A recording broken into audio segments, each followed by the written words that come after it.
60. 59 present, sir.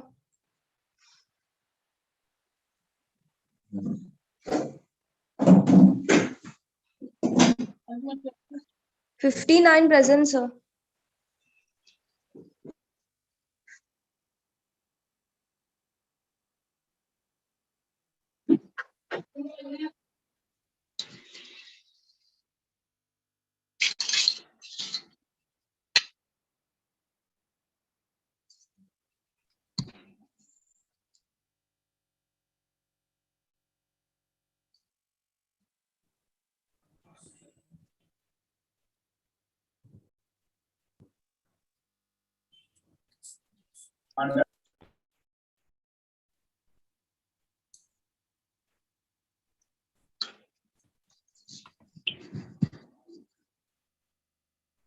Good morning, students.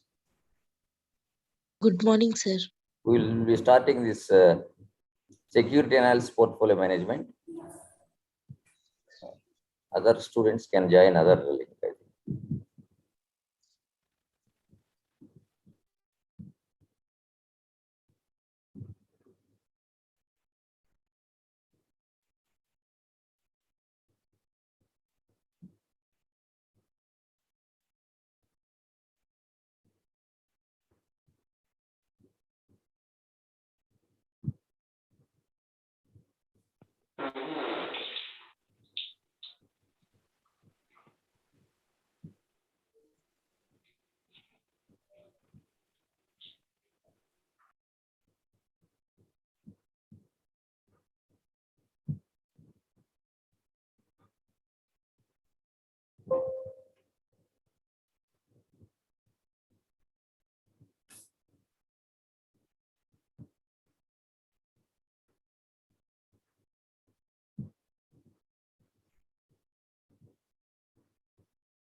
Okay, students, are you able to see my screen, this PPT? Yes, sir.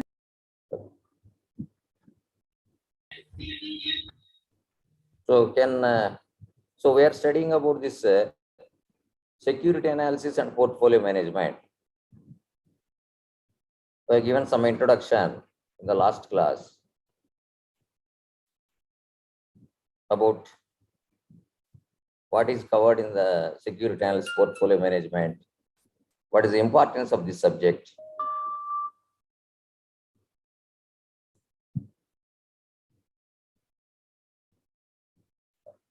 Now, let me go to the next slide. Okay, before, can anyone summarize what we have studied, what we have learned in the last two classes in 2 or 3 sentences? Then we will go to the next slide.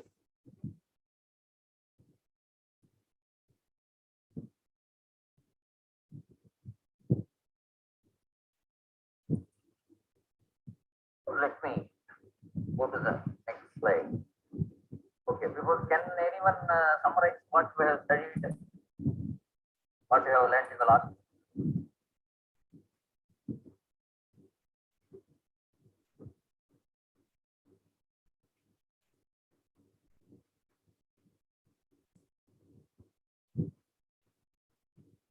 Students, are you able to see the screen?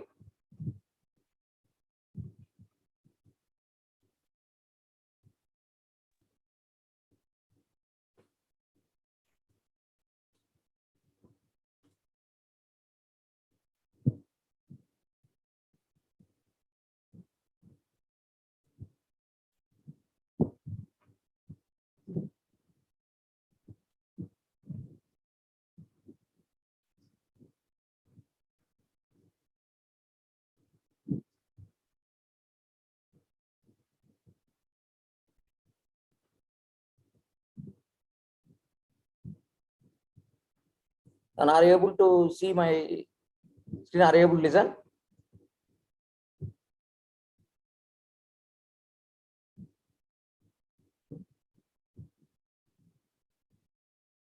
Please respond.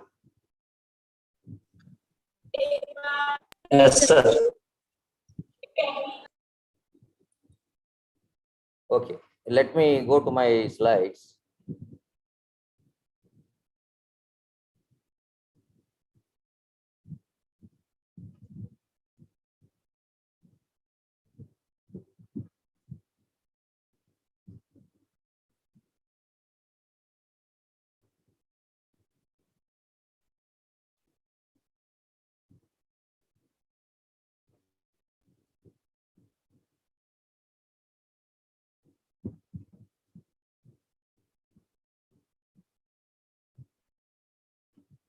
So in meanwhile, can you please summarize what happened in the last class? Somebody please.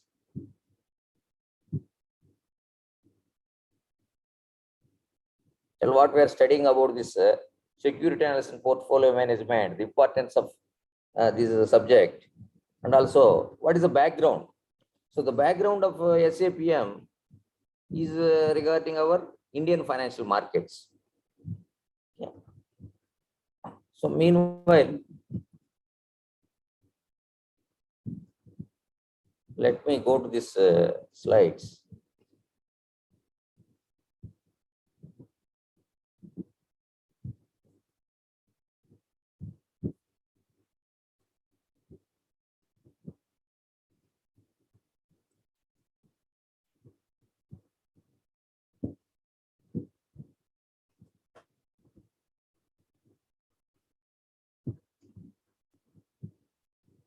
So this is the screen which you have seen for participating in financial markets or trading.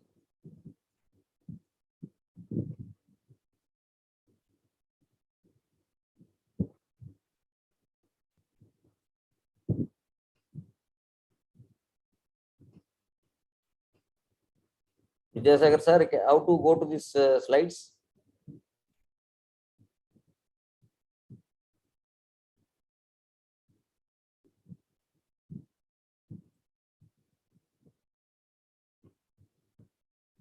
Are you able to see the slides?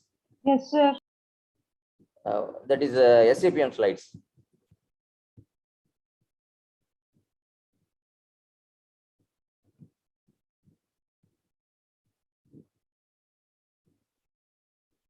So let me go from the first steps onwards.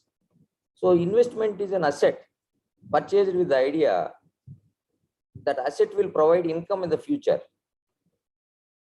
or will later be sold for higher price for a profit. So what do you mean by investment? That is, by investing our funds. That means our funds have two types of uses. We can either use them for current consumption or purchase, or we can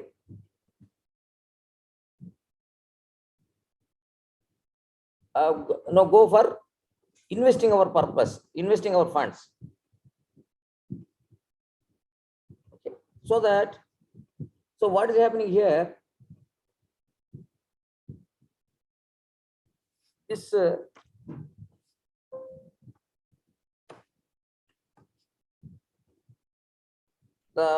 that is,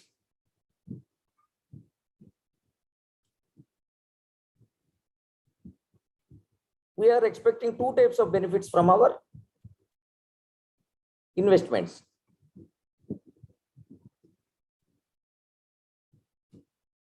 Either that is the asset will provide income in the future, or it will be later sold at a higher price. That means capital gains. Okay. Suppose you purchase a house. What type of benefits you expect from that house? You may be able to rent it out. Rental income is there. After some time, you want to sell it for a higher price. So we normally expect two types of returns from the asset. So that's what we call it as a first type of return is called a revenue return. Second type of return we call it as a capital gains. or capital appreciation.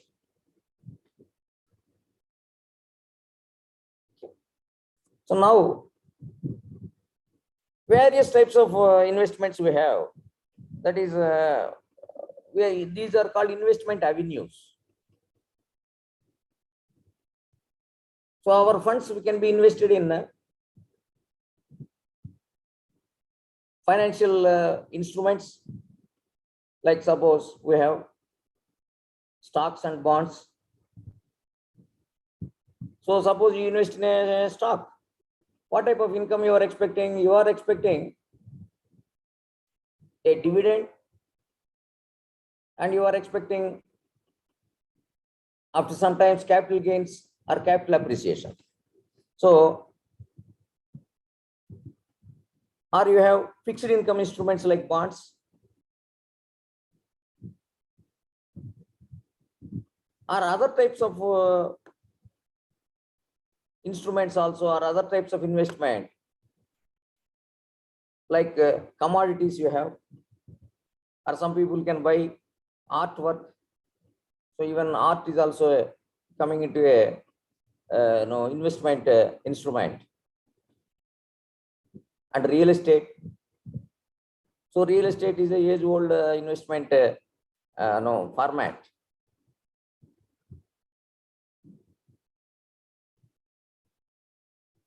So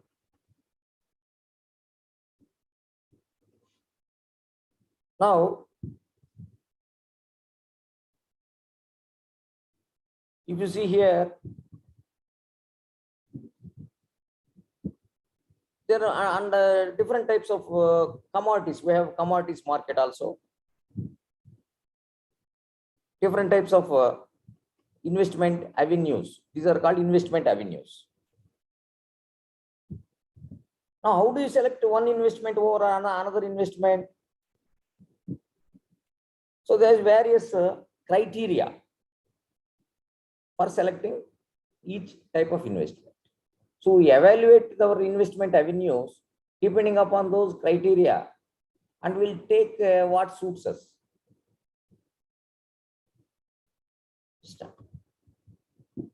So each investment, suppose I have an investment opportunity, I can go and deposit my money in a bank fixed deposit. Why I am going and depositing in my bank fixed deposit? That means I have a need for safety. So my money is safe in the bank. Is that? So of course, one or few instances where the banks may have closed, or the banks may have not given you that troubled the depositors.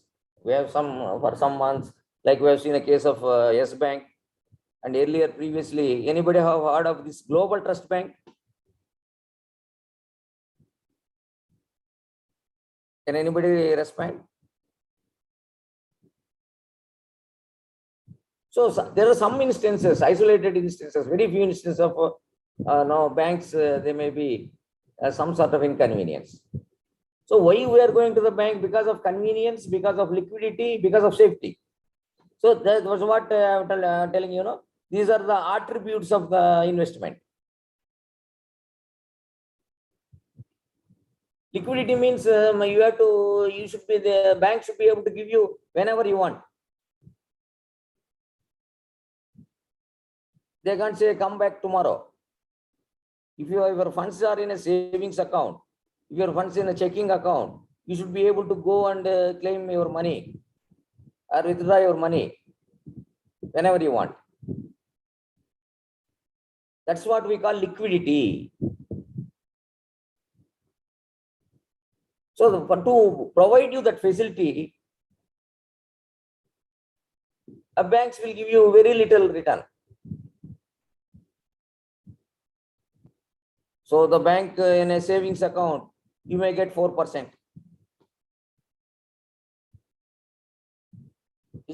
That is called return. So now there is a simple this joke is there. Suppose you take a loan from bank of 10,000 rupees or 1 lakh rupees.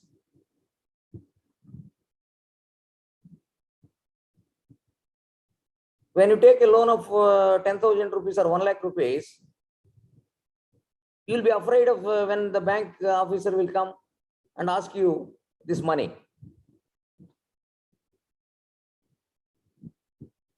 But if you take a loan of 10,000 crores like Vijay Mallya, the banks will be afraid of you. So that is the type of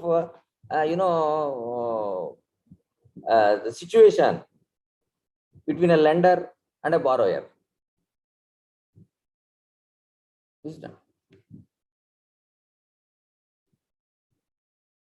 So let me go to the next slide. Yes.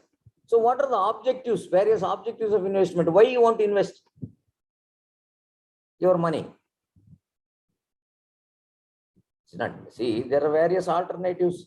When you have money, you may keep it in your almirah or in your bag, but that earns no returns. Or you can go and keep it in your bank account, savings bank account or current account. It may say savings bank account, it may earn you some 3%, 4%. You want some more, you will go for fixed deposit, they may give you 6%. Still you are not satisfied. So you have different options. You may say that I will buy gold and keep it. Gold also different forms of storage. You can buy gold ornaments. You can buy gold biscuits, or you can buy and purchase a gold as an asset. You can invest in gold bonds. Or nowadays even new items are also come, are like gold ETFs, gold funds, so that they will minimize the that is, you will not have the hassle of storing gold in your home.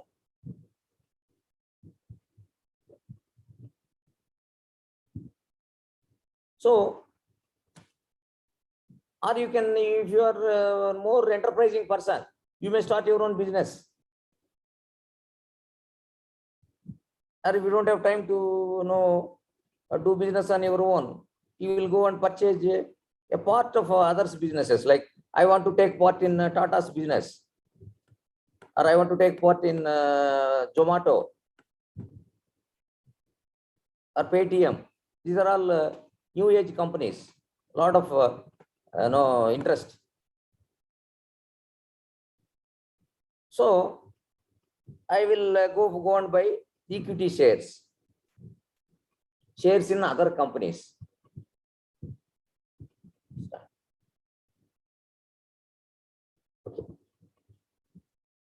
But when you go from out of your keeping your money at home, keeping your money in a bank, to a share market, to participating in a company's business, then your risk is increasing. Is that what do you mean by risk? Can anybody respond? So I want to be more interactive. So I would like students to respond, to get involved, and to do all the type of work or assignments or type of tasks with you. Then only you will learn. So for learning, you should have full involvement. You should take it as an opportunity to learn, to make mistakes, because making mistakes in the real world are very costly. I will be experiencing daily how costly your mistakes in the real market. So you have to learn when we are offering a safe environment. That's why I asked some of the our companies associated with us, stock grow, to set up a trading competition for 1 month. This trading competition will be like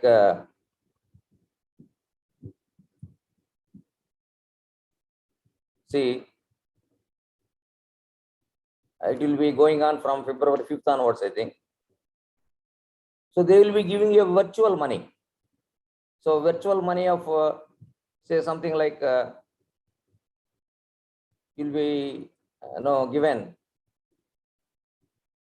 10 lakh rupees of money to invest in the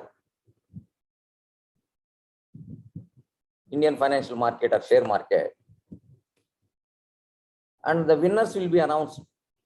Top 3 winners will be announced on our management fest day. That is on March 12th, Prabhanjan. And they will be given prizes. The first prize is 10,000 rupees. And the second prize is 6,000 rupees and 4,000. So I will be sharing the details of how to participate in this. Okay. So let me come to our slide. So what I am trying to impress upon you is, you have two important attributes of your investment instruments. We have various types of investment avenues. We have bank fixed deposits, or various types of RDs, post office deposits. Your savings can be invested into several different types of investment instruments available. But they have every investment instrument or every investment avenue has different characteristics of return and risk, which are the most prominent attributes. When you go from bank FD to equity share, your risk goes up exponential. But what I mean by risk? Can anybody respond?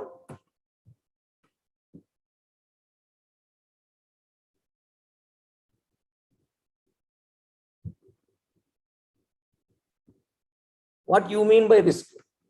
Why do you say that risk in a share market is greater than bank?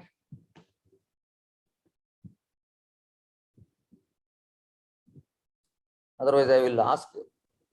So, Harika, is there? Or Priyanka?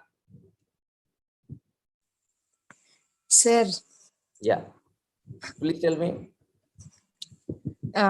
Sir ఇప్పుడు మన amount దాంట్లో stock market లో కానీ పెట్టామంటే either it may increase or decrease, sir. We cannot say confidently that it will definitely increase, sir. So that's why it was a risk manner investing the amount in a stock market, in my perspective, sir. Yeah, very good. Yeah, very true, very true. That means there is some fluctuation, there is some uncertainty, there is a probability that what you are expecting may not get realized. So if you invest in a bank, bank offers you, bank promises you some 5%. So at the end of the year, you can go and claim that out of 1 lakh, that 5% my interest is there. So 1,05,000 you give me. But in stock market, you are not promised anything. You are subjected to uncertainty. So that's what you call risk. Risk is, that is a deviation from my expectation. I'm expecting something. It may not come, it may not come. It may come or it may not get realized. So that's what we call is a risk. So, but how do I measure risk? Earlier I used to say that this risk is more, this risk is high, but how much more, how much less? So now everything is coming to quantification. Everything is coming to data. So how do I compare my risk perception? How do I compare how to quantify risk? So there are various statistical tools are available to quantify the risk.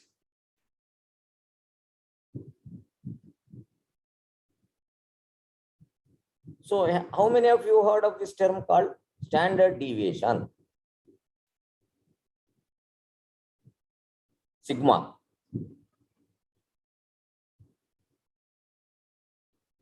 Can anybody respond? Sir, we have covered about it in statistics, sir. You have heard only. What's your good name, Nana? Manasa, sir. Manasa. Okay, okay. Heard means what? Have you calculated or not? Yes, sir. We did it in statistics How you calculated? by using the formula sigma. Okay. So you vaguely remember. Yes, sir. Exactly. But you should know, all of you should keep the statistics in the statistics means quantitative techniques. You should be very thorough, and you should you should not leave them. You should keep them with you. Statistics is nothing very. Statistics is a language of business, language of anything. It's a language. It is not a subject. So by using standard deviation, we can quantify the risk. Standard deviation, what it says, that is sigma x minus x bar whole square by n. If you take square root, you will get standard deviation. If you want a variance measure, you will square it. So variance is a sigma square.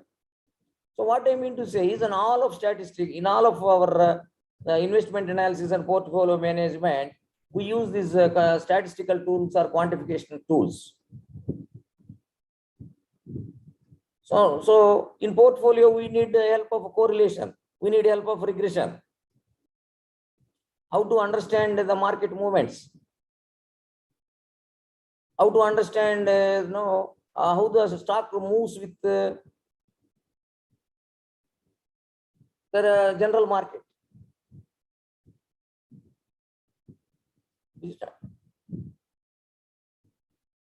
Now you are seeing a lot of volatility in the markets, is it not? Because why the volatility is coming into the market? Because various news is coming, various information is coming into the market. Is not. Why stock prices move in general? Because the stock price has to involve, the stock price has to incorporate various business news, political news, international news, economic news. What is presently the most important economic news coming, which we are expecting, and we are also in the middle of some very good, that is very major economic events, macroeconomic events. Can anybody guess what are the events we are presently expecting or presently going through economically?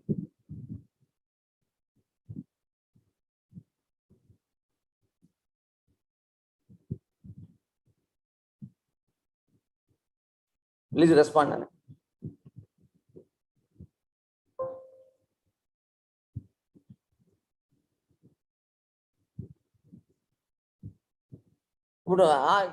Can any of you have to guess? No, you can be wrong. You can be. It is how, that's how we learn. You are wrong. You will get back, and because how do you learn a cycle? You will get into that bike and you will fall down. You will get some bruises, and then you will go to the Papa నేర్చుకుంటుండేది హైదరాబాద్లో. ఆమె cycle ఎక్కేది, మళ్ళీ కింద పడుతుండేది. మళ్ళీ నేను doctor దగ్గర తీసుకుపోయి మళ్ళీ you again get back to the cycle అని చెప్పి. So unless you do mistakes, you correct. That is the feedback mechanism. Here is a fail-safe environment the college or the institute provides. You have to guess, you have to get feedback, and make corrections. So presently, we are going through that basic major adjustments in the economic environment, that is interest rate environment. This interest rate environment, we are expecting the central banks to raise interest rates. Why these interest rates were? Because interest rates are very low nowadays. Because of Corona, to encourage businesses, to encourage investments, the interest rate environment all over the world has been brought down to zero levels. this you will be studying in other subjects also. So everything depends upon interest rate environment.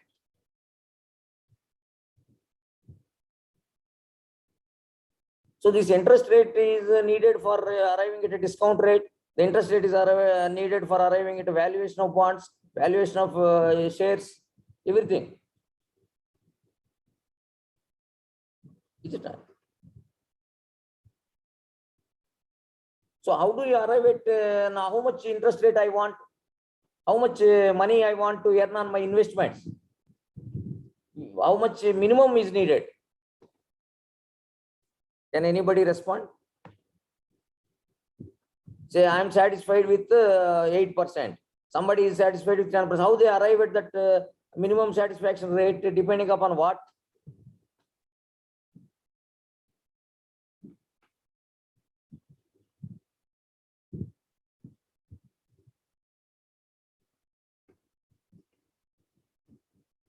అంటే నేను ఎందుకు నాకు ఇంత minimum interest rate కావాలి అంటున్నాను?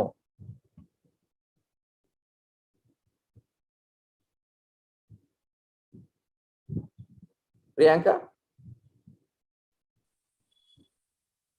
Sir, for further transactions and further financial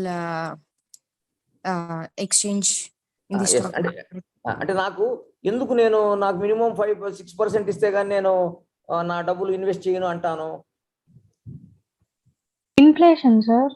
Yes, very good. Inflation. So because inflation eats away your money. Your 100 rupees is not equal to 100 rupees after 1 year. That is what you call time value of money. Well, how I get the time value of money? Because the 100 rupees gets into, no, unless I get into 105 rupees, the inflation will erode my money.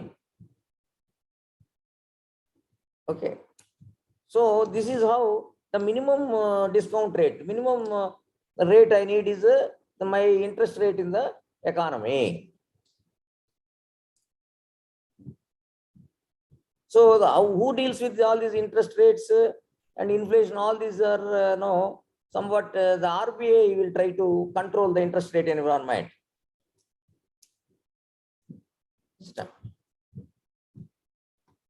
Okay, let us go to our slides. And one more, what are the factors? This is what we are trying to do is what are the factors in the mind of the investor, in the mind of the saver, in the mind of the salary earner, in the mind of the business owner. These are all the factors which impact my decision of what are the investment avenues, what investment instruments I have to select. So another factor is tax minimization. So nobody wants to pay more taxes. Everybody wants to save some taxes, if possible. అంటే ఒక ఆయన మనకి ఇంగ్లీష్లో ఒక సామెత ఉంది. ఎవరికైనా తెలుసా ఈ సామెత?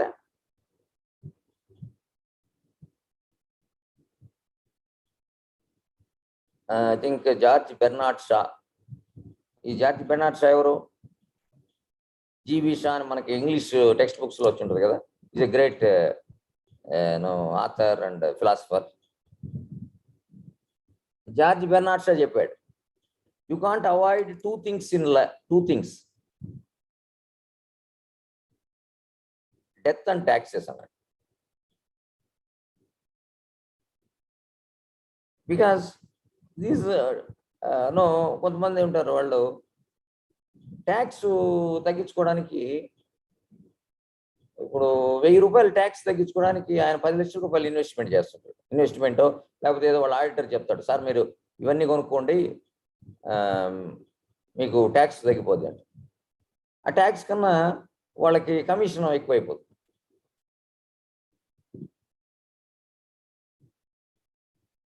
అంటే ఈ ఫైనాన్షియల్ ప్రాపర్టీ వస్తుంది కదా సార్. చెప్పండి. ఇప్పుడు వేరేది కొనుక్కున్నప్పుడు, అదే వేరే దాని మీద ఇన్వెస్ట్ చేసినప్పుడు ఆ ట్యాక్స్ అనేది తగ్గుతుంది అండ్ ఒక ప్రాపర్టీ అనేది ఏర్పడుతుంది కదా sir. Property, very good, very good. ఇంకా చెప్పండి, ఎట్లా ఇంటరాక్ట్ అవ్వాలి మీరు? మీ ఇప్పుడు మోనోలాగ్ కాకుండా మీరు ఇంటరాక్ట్ అవుతుంటే then we can know more things.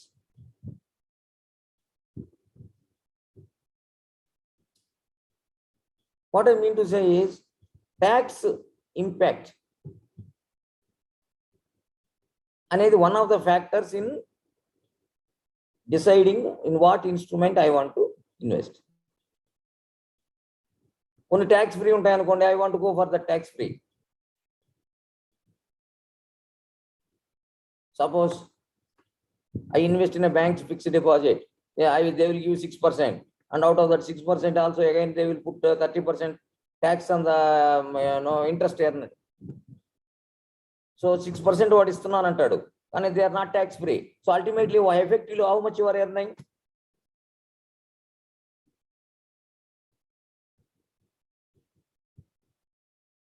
Suppose an investment instrument gives you 6% interest, and there is a 30% taxable on that interest income. How much effectively you are earning on that investment instrument? That is my simple. 4.2%, sir. Very good, very good. Who said that? Suharika, sir. Very good, very good. So 6% minus 30% on 6% is 1.8%. That is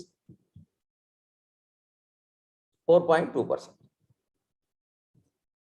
So you should always see post-tax income how much.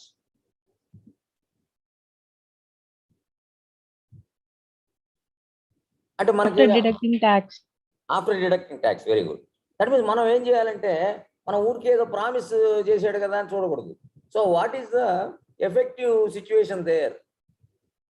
ఇప్పుడు చాలా మంది చూస్తుంటారు, ఇప్పుడు అంటే general మీకు misconceptions in the investment environment. ఈ basic financial literacy లేక చాలా మంది ఇబ్బంది పడుతుంటారు. అంటే చాలా ప్రాక్టికల్ సబ్జెక్ట్ చెప్తున్నారు. చాలా కొంతమంది మా నిప్పో సెంటర్లో మా దగ్గర మా బంధువులంతా అక్కడ ఉన్నారు, వాళ్ళు వస్తుంటారు, అన్న నేను ఇప్పుడు చిట్టి కట్టాను, వాళ్ళు చాలా డబుల్ అయిపోతున్నారు, కానీ ఆ చిట్టి స్టార్ట్ చేసిన అతను లేడు, నైట్ వెళ్ళిపోయాడు.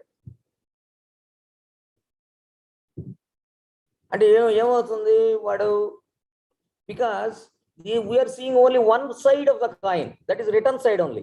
So what is the risk involved in that? మనం ఏమనుకుంటాము, వాడు ఏమంటాడు, నేను 3 రూపీస్ ఇంట్రెస్ట్ ఇస్తాను, 36% పర్ ఇయర్ ఇస్తాను అంటే మనం జస్ట్ అది only we are not estimating about the risk, we are not sensitive about the risk involved in that. మనం ఏమనుకుంటాం, ఈ 36% is equal to is comes with the features of bank deposit అనుకుంటాం. Bank deposit ఏం చేస్తుంది, మీకు సేఫ్టీ ఇస్తుంది, liquidity ఇస్తుంది, guarantee ఇస్తుంది. బట్ మీకు చిట్టు కానీ తర్వాత మీరు ఎవరైనా ప్రైవేట్ లెండర్స్కి ఇచ్చారనుకోండి, అవన్నీ ఉండవు కదా. అందుకే మనం అప్పిచ్చాం అనుకోండి, suppose we give loans to some of our people. వాడు ఏం చేస్తాడు, ఇవి మంత్ రెగ్యులర్గా ఇస్తుంటాడు, ఇంట్రెస్ట్ ఇస్తాడు, బట్ వీల్ ప్రిన్సిపల్ ఇయ్యాడు అన్నమాట. ఇటువంటి lot of instances will be coming across. What I mean to say is you have to evaluate the risk element of the investment involved, not only the return. So మనకి చాలా schemes వస్తుంటాయి, కొంతమంది అంటారు teak plantation schemes అని, lot of investment frauds. అంతే కదా, wherever there is money, fraudsters will be closely behind.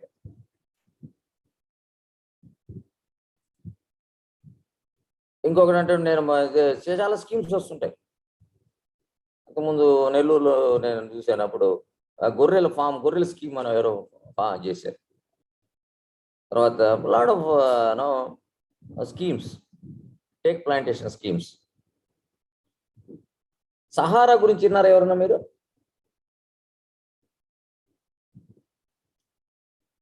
You note down this Sahara fraud. There is some the SEBI has also taken some strict action against this Sahara, and full double page ads ఇస్తుండేవాడు. Subrata Roy And there is used to be a lot of scam, and it has gone to courts and a lot of things happened.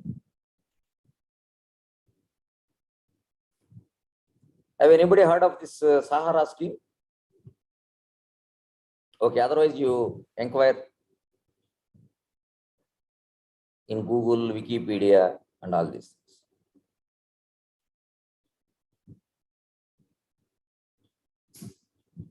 And also see, next point is marketability or liquidity.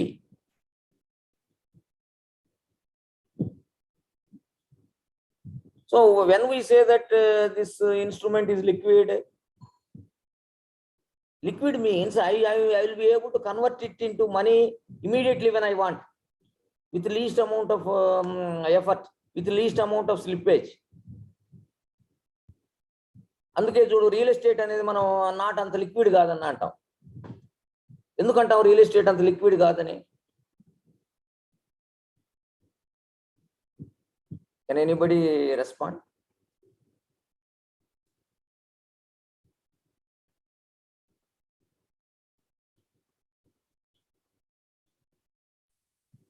So once repeat the question, sir. Answer. Priyanka. Sir, question ఒకసారి మళ్ళీ చెప్పండి sir.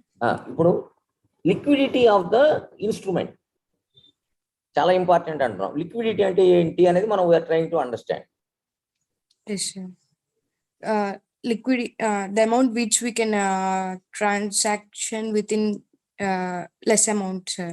అంటే మన చేతుల్లోకి తెచ్చుకోగలుగుతాము అనే దాన్ని ఈజీగా. Very good. Yes, sir. అవును, రియల్ ఎస్టేట్ ఎందుకు లిక్విడ్ కాదంటాం? రియల్ ఎస్టేట్ లిక్విడా కాదా? కాదు అనుకుంటున్నాను సార్, నేను కరెక్ట్ గా ఐడియా లేదు. ఎందుకనంటే అమౌంట్ అనేది మొత్తం ఒక్కసారిగా వెళ్ళదు కదా సార్. అంటే మనం అమ్మాలనుకున్నప్పుడు ఇమీడియట్ గా బయ్యర్ ఉండడు. Yes sir. ఉండకపోవచ్చు. Yes sir. అదే షేర్ మార్కెట్,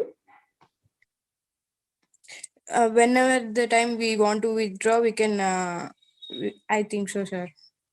అంతే కదా, మనం కావాలనుకుంటే షేర్లు ఉంటాయి మన దగ్గర, మనం ఇమీడియట్ గా పోయి సెల్ చేసుకోవచ్చు. Yes, sir. With in seconds are with in minutes. Yes, sir. Money ఎప్పుడు వస్తుంది మీకు? Money it may take 2 days. In the working days only, I think so, sir. Two working. ఎందుకు? we are following a T+2 settlement in Indian stock market. Yes, sir. Real estate లో మీకు correct గా మనం suppose నా దగ్గర ఒక house ఉంది, అది అమ్మాలనుకోండి, వాడు కరెక్ట్ గా మన హౌస్ కొనాలనుకున్నవాడు రావచ్చు, రాకపోవచ్చు. It may take some depends on the time. 6 months 1 year అట్లా ఉండొచ్చు. Yes, sir. రియల్ ఎస్టేట్ లో కూడా మనకి కనపడే ప్రైస్ వేరు, ఇది వేరే ఉంటుంది. ట్రాన్స్పరెన్సీ తక్కువ ఉంటుంది కదా రియల్ ఎస్టేట్ లో, when compare to your equity market or share market. Share market లో ఉంది రిలయన్స్ 1200 అన్నాము, so I will go and sell it, if not at 1200 I can sell it 1199. Okay. Because if you are having a house or some other farmlands, నేనేమంటాను, నా house 1 crore అంటాను. Yes, sir. కానీ నేను అమ్మాలనుకుంటే అది 80 lakhs అవ్వచ్చు, depending upon your urgency. నేను confuse చేస్తున్నా మిమ్మల్ని? లేదు సార్. ఇక్కడ స్టాక్ మార్కెట్ లో అనేది ఏంటంటే, మనము అమౌంట్ ఇప్పుడు 11 lakhs అనుకుంటే దానికన్నా 1 rupee అటు ఇటు అయినా మనము కొనొచ్చు, అమ్మొచ్చు. కానీ అదే ఒక అసెట్, ఐ మీన్ బిల్డింగ్, అదే రియల్ ఎస్టేట్ లో ఆ అమౌంట్ అనేది ఫ్లక్చువేట్ అయ్యేది, ఎంత అమౌంట్ కి ఫ్లక్చువేట్ అవుతుందో మనకు తెలియదు. It may be difference between 20,000, 30,000, 50,000. We cannot say correct amount, sir. Yes. So there will be a lot of slippage in that your real estate or physical assets. So we have physical assets and what time financial assets and financial assets are readily marketable. You can convert into money. That is what we call liquidity without a little slippage.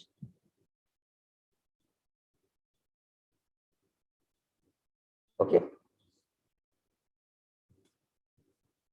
So this is how we try to understand our investment avenues, or what are the investment instruments available for us. Okay. Are you able to follow, Nana, what we are trying to discuss? Yes, sir.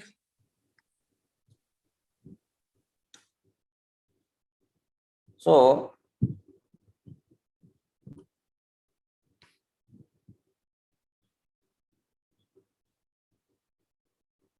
can anybody, are you able to see the screen of today's market?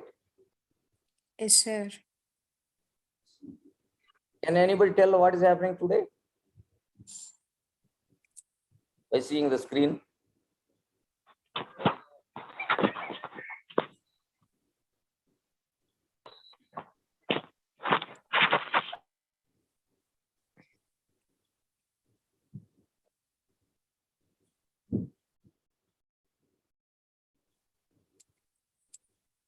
Market is in within the. Anna?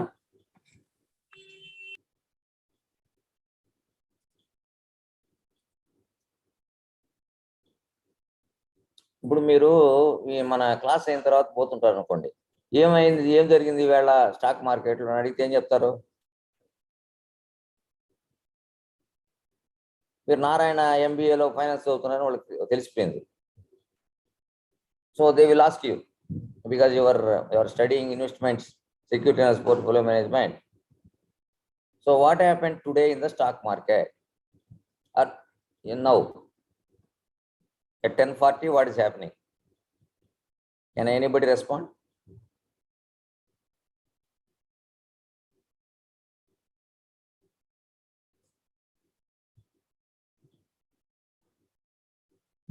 So Harika?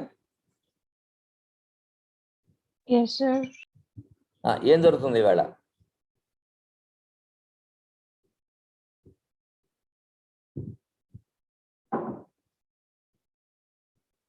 మన screen చూసి ఏం తెలుసుకుంటున్నారు మీరు? What you are able to infer from the screen? ఏమంటున్నాడు? Nifty 50 ఏమైంది? How many points it has moved up? 206.15, sir. So మా మార్కెట్లో ఏం జరుగుతుందో మనం ఇమీడియట్ గా నిఫ్టీలోకి వెళ్ళిపోతాం. బికాజ్ నిఫ్టీకి represents about the broad market కదా. ఏమేమి షేర్స్ పెరిగాయి ఈవేళ?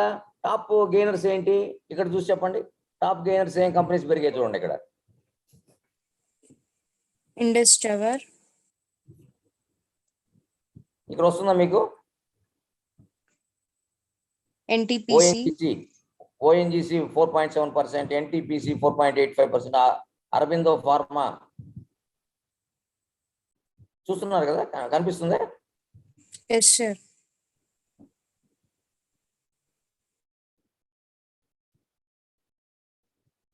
సో ఏ కంపెనీస్ పెరిగాయి ఈవేళ?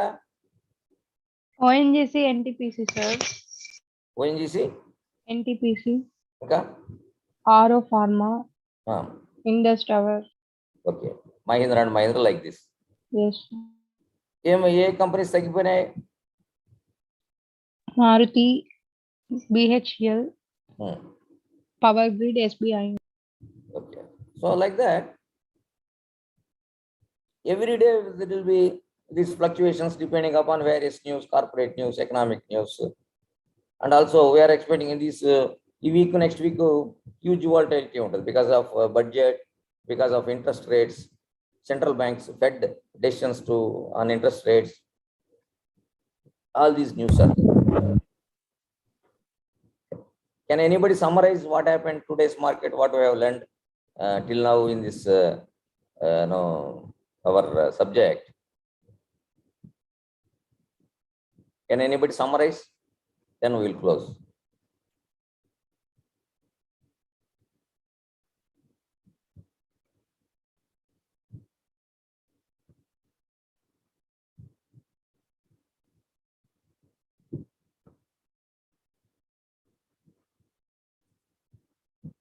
Can anybody summarize? Chapana, Manasa, Priyanka, Swarika. కొంతమంది ఎందుకు మరి వాళ్ళు they are not coming out and ఇంకా రెస్పాన్స్ ఉండాలి. మీరు మోనోలాగ్ లాగా ఉండకూడదు. వన్ వే మేము చెప్పుకుంటూ పోతే ఉపయోగం ఏముంది? వన్ వే అనేది dangerous in anything. You should have interact. A3. Sir, factors that in the mind of the investors ఏంటంటే the main వచ్చేసి tax minimization, sir. ఈ ట్యాక్స్ మినిమైజేషన్ ఏంటంటే ట్యాక్స్ మినిమైజేషన్ ఒక పాయింట్. ఇంకా మీద ఫస్ట్ 2 పాయింట్స్ ఏంటి? When considering any investment 2 ఉన్నాయి కదా మనకి. ఉన్నాయి సార్. ఏంటవి? ఫస్ట్ 2 చూస్తాం, తర్వాత ట్యాక్స్ పోతాం. Maximum return, minimum risk. Maximum return and minimum risk. Very good, very good.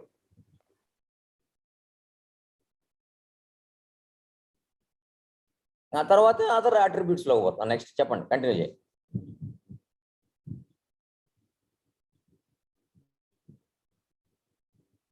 ఇంకా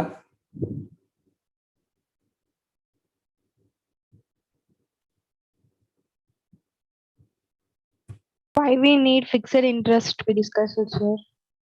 Anna? Why we need fixed interest we discussed that on investment. Marketing and liquidity, sir. Liquidity. Yes, sir. Okay. Real estate and stock market లో ఎలా ఉంటుంది liquidity అనేది amount. Okay. Business. ఇంకా so are you able to follow? Because I want to be more interactive and you should come out with your ideas and we'll try to make sense of it. అదే నేనేది చెప్పుకుంటూ పోయాను అనుకోండి, it should be more interactive. మీరు కూడా participate చేయాలి. మీరు ఒక క్యూరియస్గా ఉండాలి, ప్యాషనేట్గా ఉండాలి. మన ఎక్సర్సైజెస్ అన్నీ కూడా మీరు చేస్తుంటే అది మీకే బెనిఫిట్ అవుతుంది. చెప్పునా?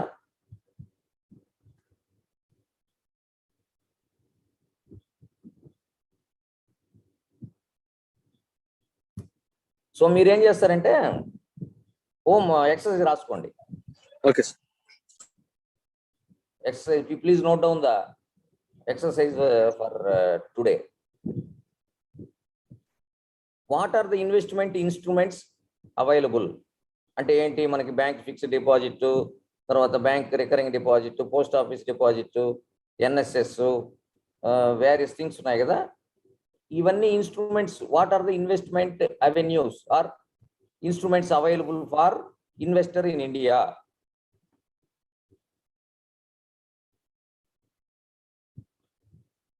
వాటిని గురించి ఎంక్వైరీ చేయండి. వాటి ఎంత రిటర్న్ వస్తుంది యావరేజ్ మీద, ఎంత, what are the tax rate presently applicable, what are the benefits, exemptions ఏంటి, ఇవన్నీ కూడా ఒక టేబుల్ తయారు చేసుకున్నాడు రేపు.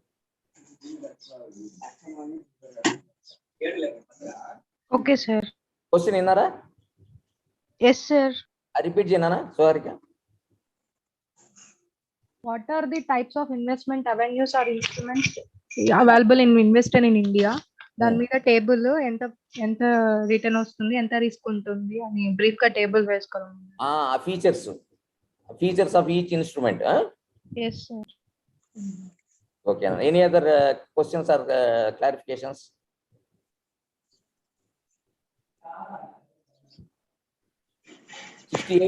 ఎవరు in 68?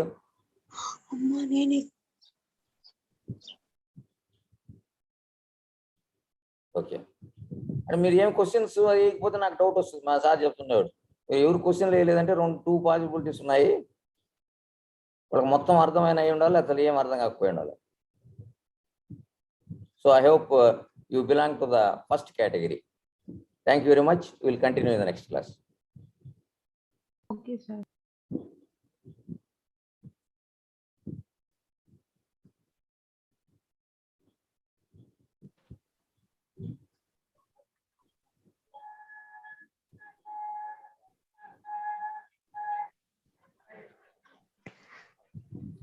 విజయసాగర్ సార్.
మా 82 మ్యూట్ చేయండి.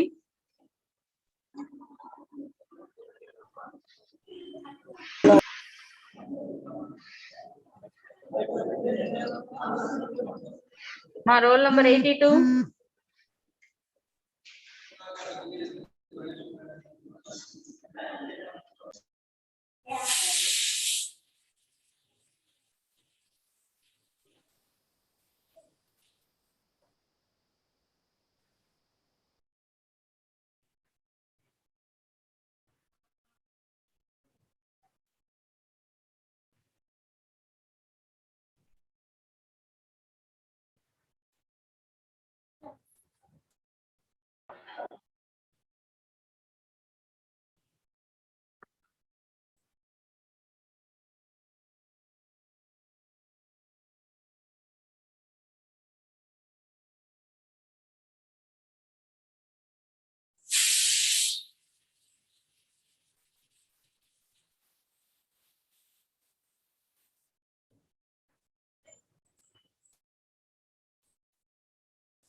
మా ఈడబ్ల్యూఎల్ స్టూడెంట్స్ మాత్రమే ఈ లింక్ లో ఉండండి అమ్మా.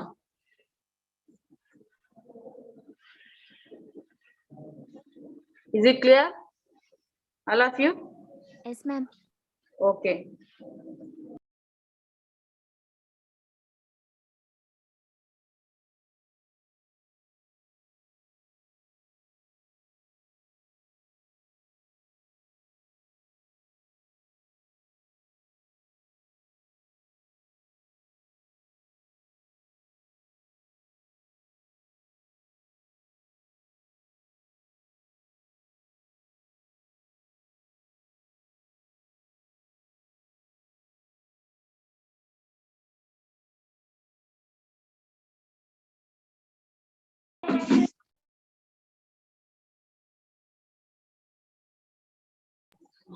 మా ఇంకా 5 members జాయిన్ అవ్వాలి ఈడబ్ల్యూఎల్ స్టూడెంట్స్. మీ ఫ్రెండ్స్ ఎవరైనా మిస్ అయ్యి ఉంటే కమ్యూనికేట్ చేయండి.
మా ఇంకా 2 స్టూడెంట్స్ ఎక్స్ట్రా జాయిన్ అయ్యి ఉన్నారమ్మా, వేరే స్పెషలైజేషన్ వాళ్ళు.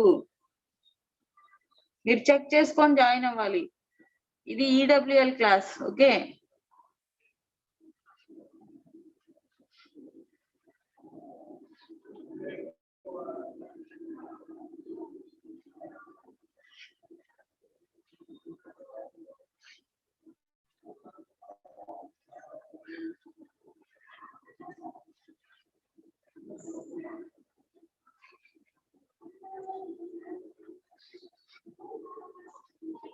now it's okay.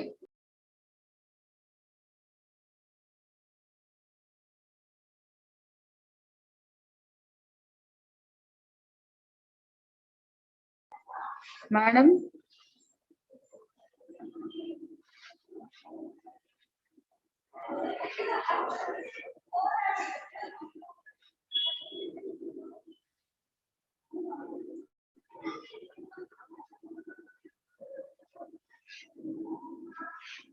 madam,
yeah, ma. Good morning, students. Good morning, ma'am. Good morning, ma'am. Very good morning to all.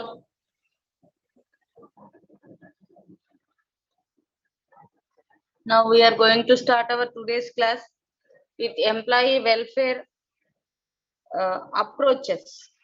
Okay, various approaches we are going to discuss now.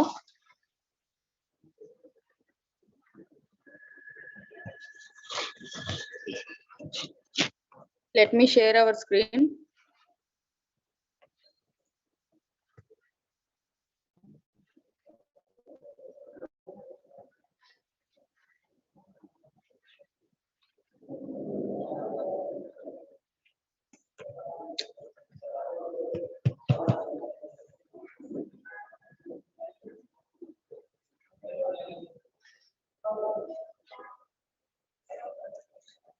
Ma, is it visible? Yes, ma'am. What you are able to see? Approaches to employee welfare, ma'am. Okay, very good.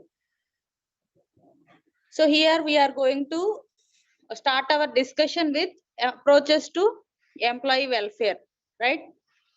So these approaches to the employee welfare is refers to the beliefs, attitudes. Okay. So these beliefs and attitudes which were held by the agencies. Why these beliefs and attitudes held by the agencies,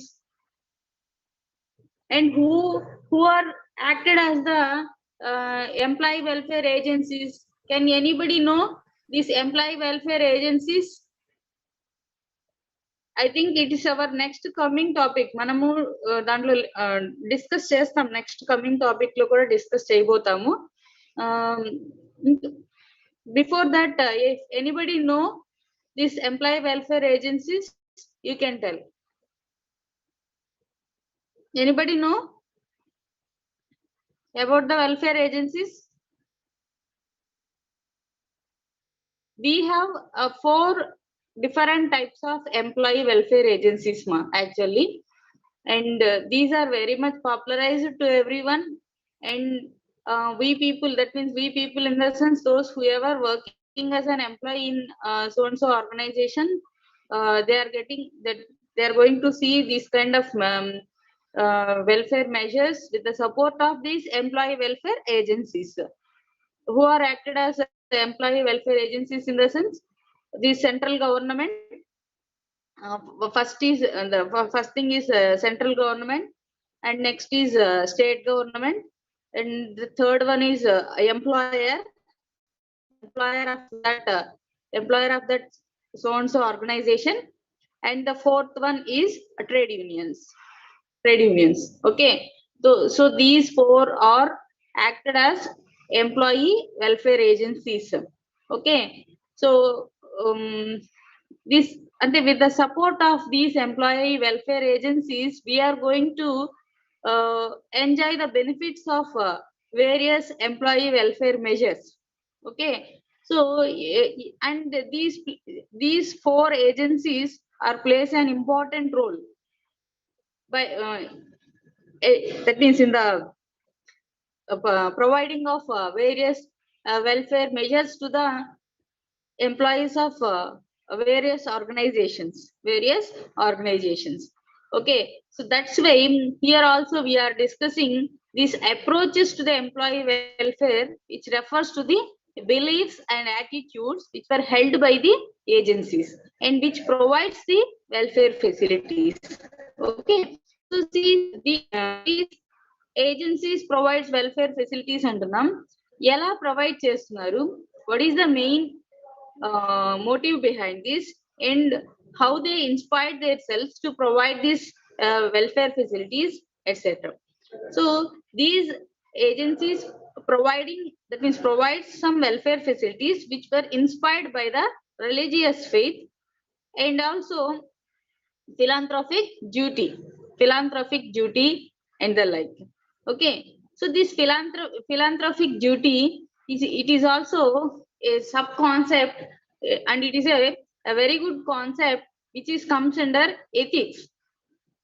So these duties, philanthropic duty and this religious facts, ఇవన్నీ కూడా మనం ఎథికాలిటీకి relevant గా ఉండేటటువంటి some facts.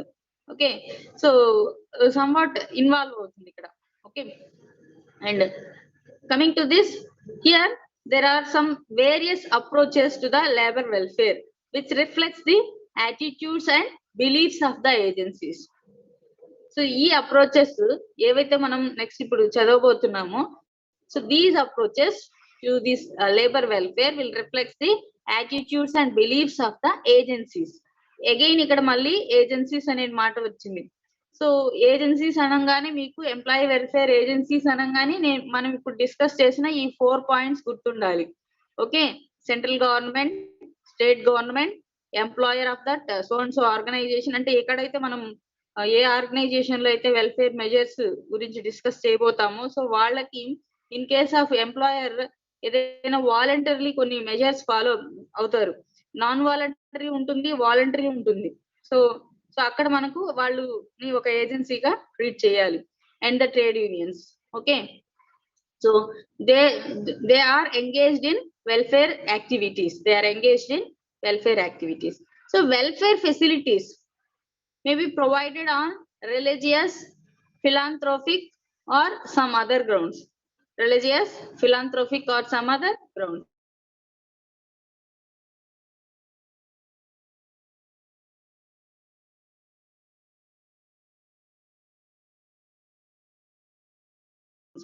And normally the different approaches to labor welfare, which reflects the evolution of the concept of welfare. Okay, so finally we have to study each and every approach. Enduku ante, so whatever the measures they are going to provide us, whatever the measures we are going to see in a particular organization, and whatever the benefit we are going to enjoy by having this employee welfare measures in our organization, but we have to know which approach is followed by the welfare system, employee welfare measure. Okay, first approach, that means there are various approaches are there. Okay, so the first thing is policing theory of labor welfare. So according to this theory, okay, so any factory or any other industrial workplaces which provides a good opportunities for owners and the managers of capital. Why? Means to exploit the workers in an unfair manner. Okay. So this could be done by making the labor work for long hours and by paying the workers low wages. By giving safety and health provisions, by ignoring the provision of elementary human amenities, such as elementary human amenities law, like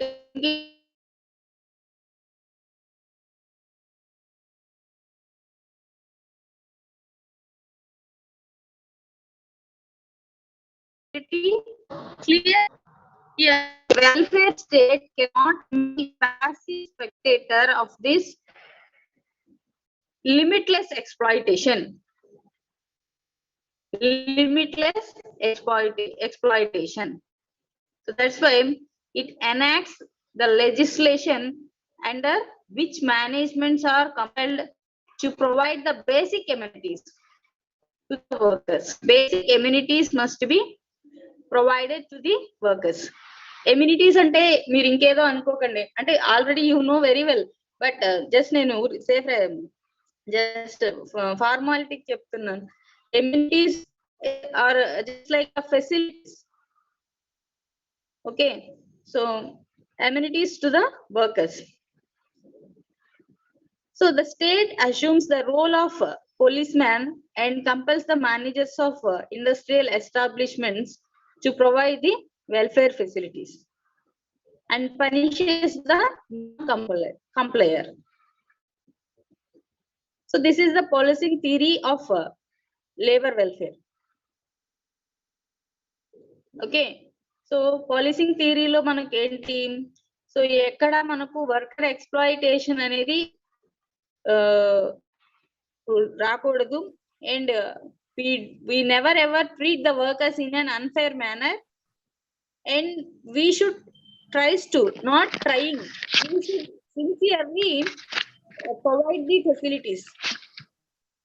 Okay, it is compulsory to provide the minimum and welfare facilities. Okay, and religion theory. Coming to the religion theory, so this religion theory has two connotations. It is the investment and atonement aspects. So investment aspect enti. This investment aspect of the religion theory implies that the fruits of today's deeds will be reaped tomorrow. That means here any action, whether it is a good or bad, any action, whether it is a good or bad, it should be treated as an investment. Okay, so by this we just inspired by this belief. ఏంటది belief ఇక్కడ ఏం చెప్పాము? According to the investment aspect of the religion theory, which implies that the fruits of today's deeds will be reaped tomorrow. Calorie tracking, recipes, diet plans, water tracking, that's defining its simply brilliant. Okay, so some employers plan and organizes the canteens and preaches. Okay. And the next aspect in this the same theory, it implies that the present disabilities of a person are the results of the sins committed by him or her previously. Okay. So, in this situation, he or she should undertake to do good deeds. Enduku? To compensate for their sins. Okay. For this, there is a story. There is a story of a big employer who firmly held the belief that the provision of welfare facilities for the workers was outside the duties of the management. Whatever he did,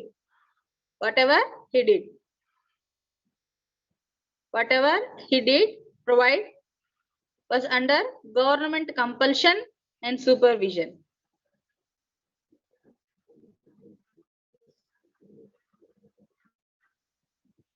Okay. If we are failed to perform these things in a proper way, what will be the result? Almost the person is going to get a negative result in some personal aspects. In their personal aspects. So ఇది ఈ point గురించి మనం discuss చేయడానికి మనకేమి మనం ఇదే programme లేకపోతే ఈ యొక్క పర్టికులర్ సబ్జెక్ట్ లో ఈ యొక్క పర్టికులర్ పాయింటే చదవాల్సిన అవసరం లేదు, జనరల్ గా చెప్తున్నాను. So normally in our regular lives we are discussing the same thing. I think you are all known.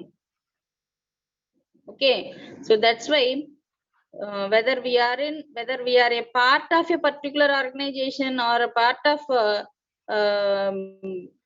a particular family or a social group or whatever it may be, you should feel responsible అనేది దాని యొక్క meaning.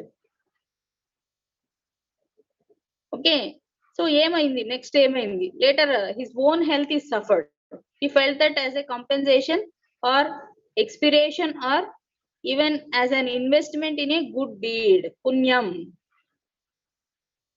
Okay, he should liberally contribute to the fridge in the factory and also to the medical services for his workers.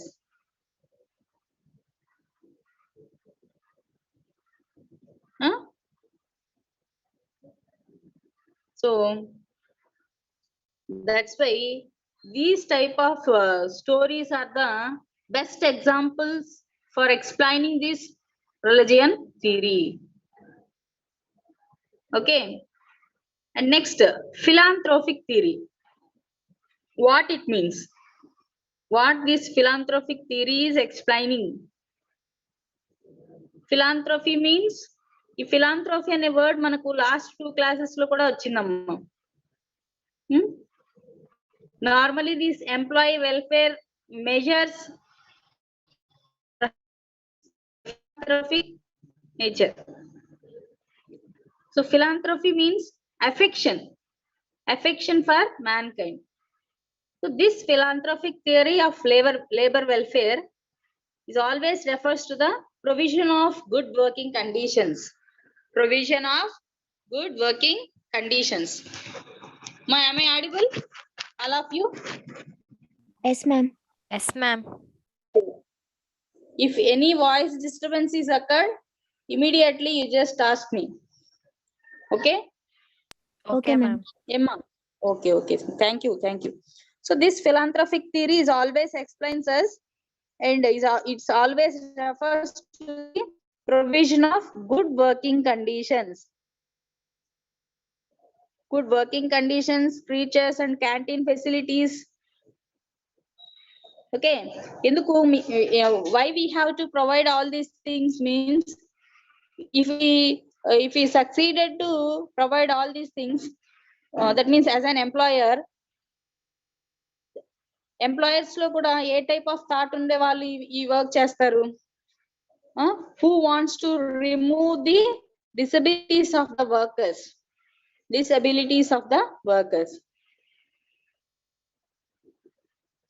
So here one person name is given, Robert Owen of England, who was a philanthropic employer and who worked for the welfare of his workers. So philanthropic theory lo ఈ యొక్క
Am I audible, ma? Yes, ma'am. Students, respond. Okay. 1 second. I will share the screen. It's somewhat network issue, ma. Okay, ma'am.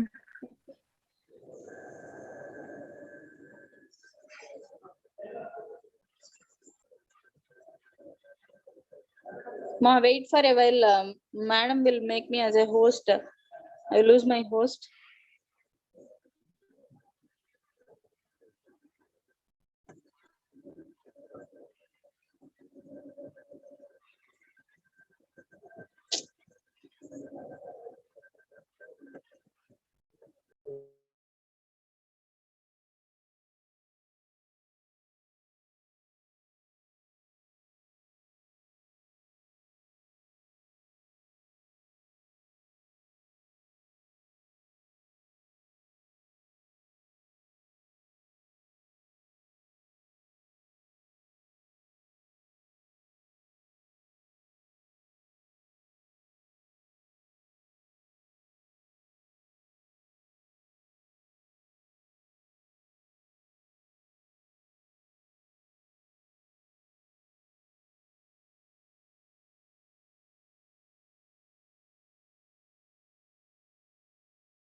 Okay, ma.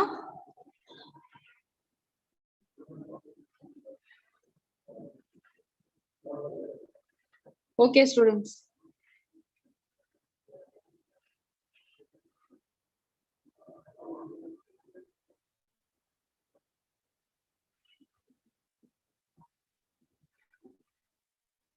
Okay. Now, so this philanthropic theory is, am I audible now? Yes, ma'am. Okay. So the philanthropic theory is more common. It is more common in social welfare, like student hostels, drinking water facilities, rehabilitation of crippled persons, donations to the religious and educational institutions, and so forth, or the philanthropic examples of philanthropic deeds. Okay, and a good deeds anamata. So these are the things which we need to follow in our organizations for the sake of employees. Okay. So, and next one is paternalistic theory. So what it theory says, what the theory is saying to us, paternalistic theory. So it is also called as trusteeship theory. Is also called as trusteeship theory. ఇది గుర్తుపెట్టుకోవాలమ్మా, మీకు next coming classes లో ఎప్పుడైనా మన discussion లో వచ్చినప్పుడు అడుగుతాను. So what is the another name of paternalistic theory? And what are the philanthropic deeds? What are the examples of philanthropic deeds అంటే వెంటనే చెప్పాలి. దాన్ని మర్చిపోకూడదు. సో అలాగే paternalistic theory means it is also called as a trusteeship theory. And in this the industrialist or the employer who holds the total industrial estate, and the properties and the profits occurring from them in trust. Okay, so మొత్తం hold చేస్తాం. So hold చేసి ఏం చేస్తున్నాం ఇక్కడ, what we are going to do, what we are going to do at next means the property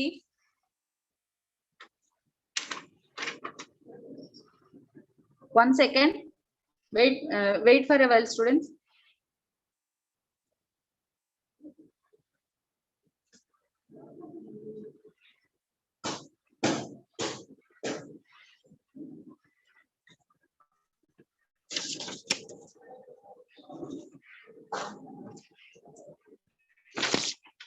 Okay, so these are the things, and in this theory, property which he or she can use or abuse as he or she is not entirely his or her own.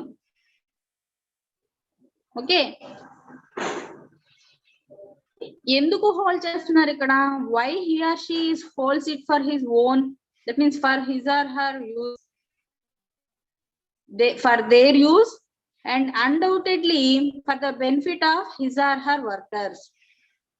And for his or her own use as well as for the benefit of his or her workers who are working in their organization. But if it is not for the whole society, ఎందుకు hold చేసి పెడుతున్నాం ఇక్కడ, there are several reasons. అంటే నేను ఒక చిన్న example చెప్తానమ్మా, ఇది మనకేమి మన పర్సనల్ వ్యూతోనో మన పర్సనల్ థాట్ తో చెప్పట్లేదు, నార్మల్ గా నేను జస్ట్ ఓవరాల్ గా వినింది, దీనికి రిటర్న్ గా డాక్యుమెంటరీ వేలో చూసింది కాదు. మనకి సాక్షి మీడియా ఉంది కదా, సాక్షి న్యూస్ పేపర్. సో అక్కడ ఏంటంటే వర్క్ చేసే ఎంప్లాయీస్ కి ఎక్కడ సాలరీస్ లో ఏ రోజు ఇబ్బంది కలగకుండా ఉండడానికి సమ్ పర్టికులర్ పోర్షన్ ఆఫ్, అంటే ఒక పర్టికులర్ లంసమ్ అమౌంట్ అనేది డిపాజిట్ చేసి పెట్టింది. ఓకే, అండ్ రిక్వైర్డ్ ప్రాపర్టీస్ అనేవి మెయింటైన్ చేస్తూ ఎప్పుడైనా వాళ్ళ వెల్ఫేర్ అంటే వాళ్ళ పర్సనల్ గా ఎంప్లాయీస్ ఇబ్బంది జరగకూడదు. ఇన్ కేస్ ఆఫ్ ఎలాంటి కండిషన్స్ లో అయినా వాళ్ళకి సాలరీస్ పాయింట్ ఆఫ్ వ్యూలో other measures maintenance point of వ్యూలో కూడా ఇబ్బంది కలగకూడదు అనేసి. అదేంటి, ఎప్పటికైనా ఎంప్లాయీకి వాళ్ళ యూజ్ కి యూజ్ అవుతుంది, ఎట్ ద సేమ్ టైం వాళ్ళ వర్కర్స్ యొక్క బెనిఫిట్ కోసం అది యూజ్ చేయొచ్చు. నాకు తెలిసిన ఒక చిన్న ఎగ్జాంపుల్ అది. ఓకే, అలా అని చెప్పి ఆ ఫండ్ కానీ లేదా ఆ ప్రాపర్టీని కానీ ఇంకొకటి కానీ తీసుకుని వచ్చి మనము కంప్లీట్ హోల్ సొసైటీకి యూజ్ అయ్యేటటువంటి బెనిఫిట్ అయ్యేటటువంటి దానికోసమేమి యూజ్ చేయరు. ఓకే, సో ఈ డైమెన్షన్ లో థింక్ చేసి ఇలా చేస్తారనమాట. ఓకే, ఎందుకు, there are several reasons అన్నాం. ఏంటవి, such as low wages, lack of education and so forth. The workers are at the present unable to take care of themselves, etc. Okay, employer should provide for their well-being out of funds in their control. Here the trusteeship is not actual and legal, but it is moral. Okay, ఇది legal గా ఇది maintain చేయొచ్చా, ఈ fund అనేది ఇట్లా మనం create చేయొచ్చా, లేకపోతే ఈ టైప్ ఆఫ్ ప్రాపర్టీని ఈ విధంగా ఇలా హోల్డ్ చేయొచ్చా అంటే లీగాలిటీని దాటి మనం ఇక్కడ మోరల్ థింగ్ లో థింక్ చేసి ఓకే చేస్తున్నాం అన్నమాట. So that is called a paternalistic theory. Is it clear to all of you? Yes, ma'am. Okay నాన్న. Next, placating theory. Okay, so this is a theory which is based on the assumption that the appeasement pays when the workers are organized and are militant. అంటే ఇది ఏంటంటే దీని exact meaning ఏంటంటే ఎంప్లాయీకి the employees who are working in the organization, they should get some peace. ఎలా వస్తుంది ఈ piece అనేది, ఎలా జనరేట్ చేయగలం ఈ peace of mind and peacefulness and peaceful professional life, profession అనేది కాదు ప్రొఫెషనల్ లైఫ్ ఎలా ఇస్తున్నామంటే ఈ according to this theory, whatever the welfare measures we are following in our organization, that should brought some particular peace to the minds of the employee. అంటే ఎలా అంటే ఇక్కడ నేను ఇచ్చిన ఎగ్జాంపుల్ ఏం చెప్తున్నానంటే, here we are treating the workers as a children. ఎందుకు treat చేయాలి చిల్డ్రన్ గా అంటే, మనకి ఇంట్లో చిల్డ్రన్ మనకు home, if the children are crying for getting something from us, or if they won't meet their expectations from us, ఏం చేస్తారు, just crying. అప్పుడు మనం ఏం చేస్తాం, సో వాళ్ళ ఎక్స్పెక్టెడ్ థింగ్స్ ఇవ్వడము, లేదా వాళ్ళని కన్విన్స్ అయినందుకు కాను మనము ఏదో ఒక sweet, chocolate or anything offer చేసి వాళ్ళకి బుజ్జగిచ్చి, సో ఫైనల్ గా వాళ్ళ మైండ్ సెటరేట్ చేసి మన వైపు ట్యూన్ చేసుకొని ఫైనల్ గా ఒక కేర్ఫుల్ ఫాదర్ చిల్డ్రన్ ఏ రైట్ వేలో ఎలా అయితే గైడ్ చేసి లీడ్ చేసి డైరెక్ట్ లీడ్ చేస్తామో అదే విధంగా ఇక్కడ అంటే చిల్డ్రన్ తోనే కంపేర్ చేశారు ఇక్కడ మీరు ఇన్ ద సెన్స్ ఇక్కడ ఈ థియరీలో అంటే చిల్డ్రన్ మీద పేరెంట్ అప్రోచ్ ఎలా ఉంటుందో అంత కేర్ అన్నమాట ఇక్కడ మీరు గమనించాల్సింది. అది why they are comparing with the children అనే దానికి మీరు అక్కడ అందులో థీమ్ తీసుకోవాల్సింది, మీరు రిసీవ్ చేసుకోవాల్సిన ఫ్యాక్ట్ ఏంటంటే, so the employer is taking care of their workers in that manner. That's what you have to receive from this point. Am I correct or not? Anybody is there in the class or not? Anybody? Yes, ma'am. No one is there in the class? Is it clear? Yes, ma'am. Okay. So whatever the welfare works we have done for the sake of employees, that must create some peace to the workers. And next theory is public relations theory. So what is public relations theory and what it explains? Means, according to this public relations theory, the welfare activities are provided to create a good impression,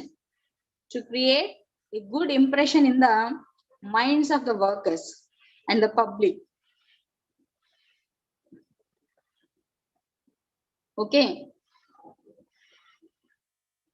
impression ఎలా వస్తుందమ్మా?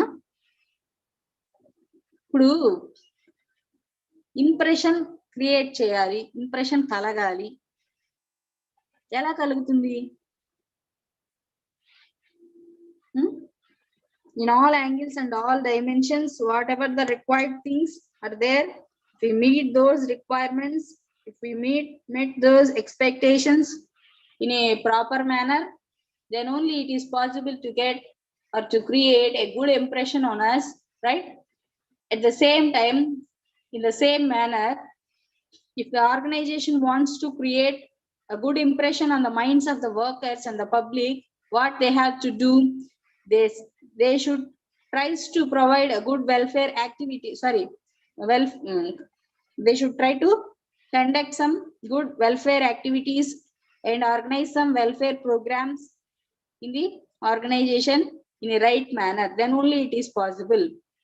And what they have to do means maintain the clean and safe working conditions. Clean and safe working condition. And establish a good canteen, fridge, and other amenities. And make a good impression on the workers. ఎప్పుడు మనము negative వేలో చూడకూడదు. Worker ని positive వేలో receive చేసుకోవాలి. Worker అంటే మన దగ్గర ఏదో వచ్చాడు, సో మనం we are paying something, that's why they are doing something అన్నట్టుగా మనం బిహేవ్ చేయకూడదు. Okay, without their contribution, without their efforts, without their greater commitment, without their greater involvement, without their sincerity, we can't develop our organization. So అలాంటి qualities ఉన్న ఒక worker మనకు దొరికాడు అంటే so వాళ్ళని మనం ఎలా ట్రీట్ చేయాలి? So we should make a good impression on the workers and also the visitors and the public also. Okay, so in this situation, some of the employers proudly take their visitors around the plant to show how well they have organized their welfare activities. Say for example, మనమే ఒక industrial visit కి వెళ్ళాం, so మనం ఏదైనా visit కి వెళ్ళి industrial visit కి వెళ్ళి ఒక ఆర్గనైజేషన్ మ్యానుఫ్యాక్చరింగ్ యూనిట్ చూడడానికి వెళ్ళాం, చూసేటప్పుడు ఎక్కడ ఆర్గనైజేషన్ హైడ్ చేయకూడదు. ఏ యాక్టివిటీ ఏమేం చేస్తున్నాం అంటే, ఆఫ్ కోర్స్ మనం మ్యానుఫ్యాక్చరింగ్ యూనిట్ కి వెళ్ళింది ఫంక్షనింగ్ ఇవన్నీ functional areas process manufacturing process చూడడానికి అనుకోవచ్చు. సో దాంతో పాటు మనము అదే వేలో మనం ఇవన్నీ కూడా అబ్జర్వ్ చేయొచ్చు. ఎప్పుడు అబ్జర్వ్ చేయొచ్చు అంటే, వీటి మీద మనకు ఒక కమాండ్ ఉన్నప్పుడు స్టాట్యుటరీ వెల్ఫేర్ ఫెసిలిటీస్ ఏంటి, నాన్ స్టాట్యుటరీ ఫెసిలిటీస్ ఏంటి, ఇవన్నిటి మీద మనకు ఐడియా గ్రిప్ ఉన్నప్పుడు ఏం చేస్తాం, okay so in this particular organisation so and so facilities are provided under statutory and so facilities are provided under non statutory అనేది మనం గమనించవచ్చు అన్నమాట. అర్థమవుతుందమ్మా? So some employers proudly take care their visitors around the plant and they just show how well they are maintaining, how well they have organized their welfare activities. So that is called public relations theory. Ante public relations theory prakaram employees mind lo good impression create cheyali, public mind lo good impression create cheyali. Ela create cheyalante by providing all such type of facilities to the employees, and without any hesitation, they should be always be ready to show how well they are maintaining their working conditions, etc. And coming to the next theory, that is functional theory. What the functional theory says, so this functional theory is also known as efficiency theory of labor welfare. What is the other name of functional theory? Efficiency theory, ma'am. Yes, efficiency theory of labor welfare. Okay, so this functional theory implies that the welfare facilities are provided to make the workers more efficient. Em cheyali manam? We just tries to make our workers as more efficient workers. Okay, ఎప్పుడు అవుతారు more efficient? If we fed the workers properly, and that means fed the workers properly, clothed adequately, and we just treated the workers with a kindness, okay, and if the conditions of their work are congenial, then they will work efficiently. Okay, so this welfare work is a means of securing, preserving and increasing the efficiency of labor. Okay, functional theory, in the name itself we can know what anybody ma come again, no problem. Okay, shall I continue? Yes, ma'am. Okay, so in the name itself we can observe functional theory. That means it highly concentrates on overall functionality of the, that means effective functioning of the organization, which is included with the employee group, the workers group. అంటే workers group తో include అయినటువంటి inbuilt అయినటువంటి functional activities మీద concentrate చేస్తుంది. మరి ఆ functioning అనేది రావాలి అంటే వర్కర్స్ సైడ్ నుంచి మనం ఎలా రాబట్టుకోవాలి అనే విషయం మీద కాన్సన్ట్రేట్ చేస్తుంది. దానికి ఏం చెప్తుందంటే ఈ functional theory, you just fed the workers properly and you just clothed, that means clothed adequately, and you just treated them with the kindness, you just guide them, and you have to maintain a good working conditions in the workplace, that means in the organization, then it is ultimately it gives us a good results, that is a effective functioning. By that labor efficiency కూడా పెరుగుతుంది. ఎప్పుడైతే మనము organisation ఎంత concentrated గా చేస్తుందో, concentrations చేయిస్తుందో, so అప్పుడు ఏమవుతుందంటే ఒకటి ఆర్గనైజేషన్ కి హెల్ప్ అవుతుంది, సపోర్టివ్ గా ఉంటుంది. ఇండివిజువల్ గా లేబర్ యొక్క ఎఫిషియన్సీ కూడా పెరుగుతుంది. ఆ లేబర్ లో మనం ఈ టైప్ ఆఫ్ ఎఫిషియన్సీని డెవలప్ చేసినప్పుడు ఇంకొక one particular level of commitment లో ఒక కమిట్మెంట్ కూడా వాళ్ళలో పెరుగుతుంది. Okay, and next one is social theory. Social theory.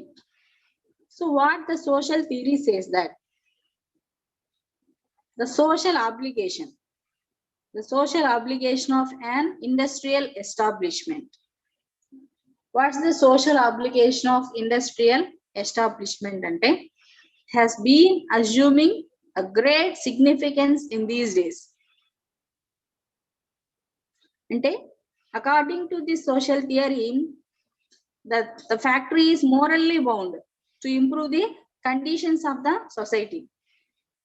అంటే ఎంప్లాయీస్ యొక్క కండిషన్స్ నువ్వు ఎలా అయితే మార్చాలనుకుంటున్నావో, మార్చడం ఇన్ ద సెన్స్ ఇంప్రూవ్ చేయాలనుకుంటున్నామో, దాంతో పాటు you should tries to improve the conditions of the society. Say for example, మనం ఒక పర్టికులర్ ఏరియాలో ఫ్యాక్టరీని ఎస్టాబ్లిష్ చేసాం. ఓకే, ఫ్యాక్టరీ రన్ చేస్తున్నాం. సో మనకు అక్కడ సరౌండింగ్ ఏరియాస్ నుంచి లేబర్ వచ్చి వర్క్ చేస్తున్నారు. సో వాళ్ళని మనం అన్ని ఆస్పెక్ట్స్ లో మనము కరెక్ట్ గా చూస్తున్నాం. ఓకే, కానీ ఆ పర్టికులర్ లొకేషన్స్ లో ఎడ్యుకేటెడ్ పీపుల్ యొక్క పర్సంటేజ్ తీసుకుని చూస్తే మనకు చాలా తక్కువగా అనిపించింది. Okay, why can't you provide a good educational facilities to the children of your workers who are working in your organization? వాళ్ళకి మంచిగా నియర్ బై గా ఒక స్కూల్ కన్స్ట్రక్ట్ చేయించి వాళ్ళకి ఎందుకు మనం మంచి చదువుని ఎందుకు చెప్పించకూడదు? సో ఆ చెప్పించిన దాని వల్ల మనకు సొసైటీకి మనం ఎలాంటి ఇంప్రూవ్మెంట్స్ తీసుకొచ్చినట్టు అంటే, నెక్స్ట్ రాబోయేటటువంటి సిటిజన్స్ లో మంచి moral values, moral standards and quality education ఇచ్చి మంచి ప్రొఫెషన్స్ లో సెటిల్ చేసేటటువంటి ఒక ఛాన్స్ క్రియేట్ చేసావు అంటే, why can't be treat that activity as a that means which supports to improve the conditions of the society. అలాంటివి ఎన్నో, మనం జస్ట్ ఓన్లీ వన్ ఆస్పెక్ట్ చెప్తున్నాం.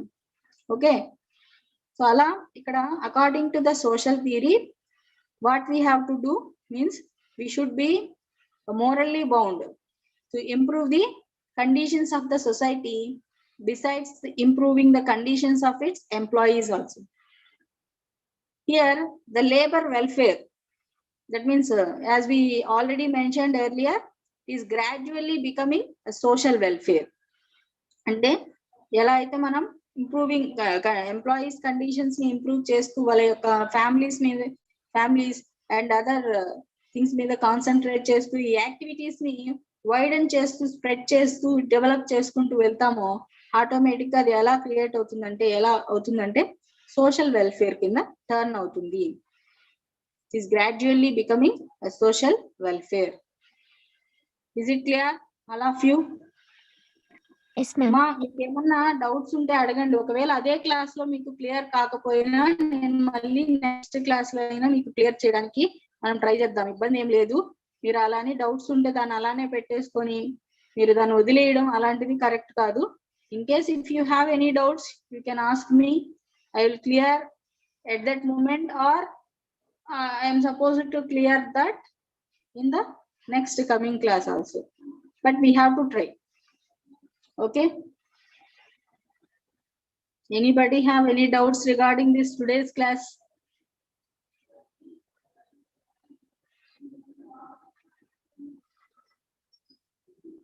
Emma?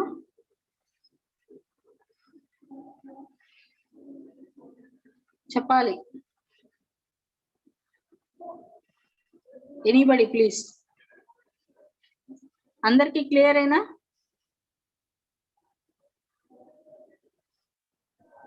వింటున్నారా అమ్మా classes? Yes, ma'am. Ma'am. Okay. Wait for 2 more minutes. I will take the attendance.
మా 21 మీరు EWL ఏనా?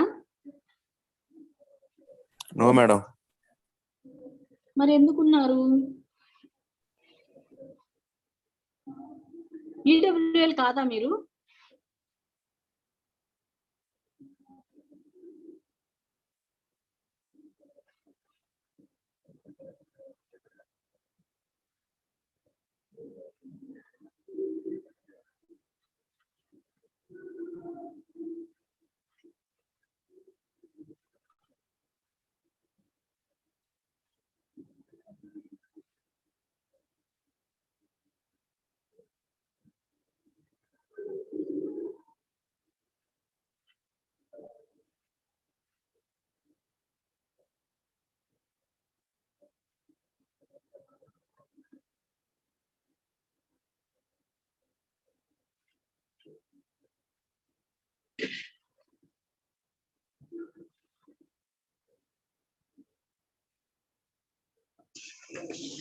Okay, students.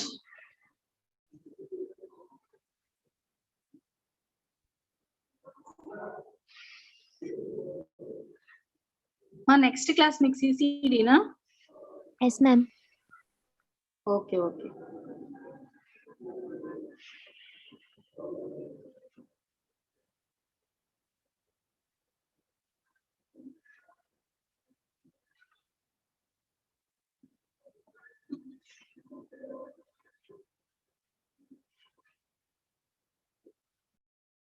Hello, CCD link ఇదే madam? Yes, ma. Yes. Hello?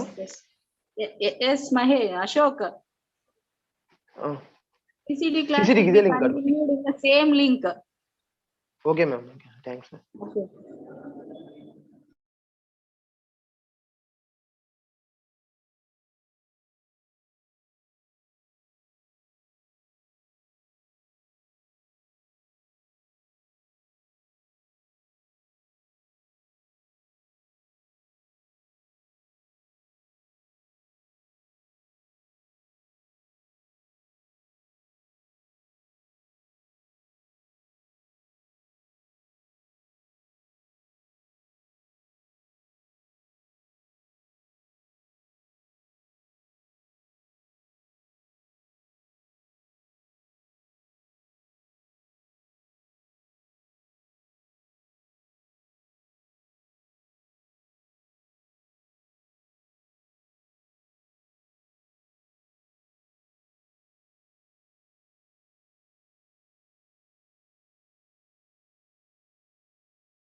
Okay. Good morning, all of you. So today, new chapter is profit and loss. Profit and loss. ఈ chapter లో మనకి రెండు prices important. ఒకటి cost price, ఇంకోటి selling price. Cost price, selling price. Cost price కన్నా selling price ఎక్కువ ఉంది అనుకోండి.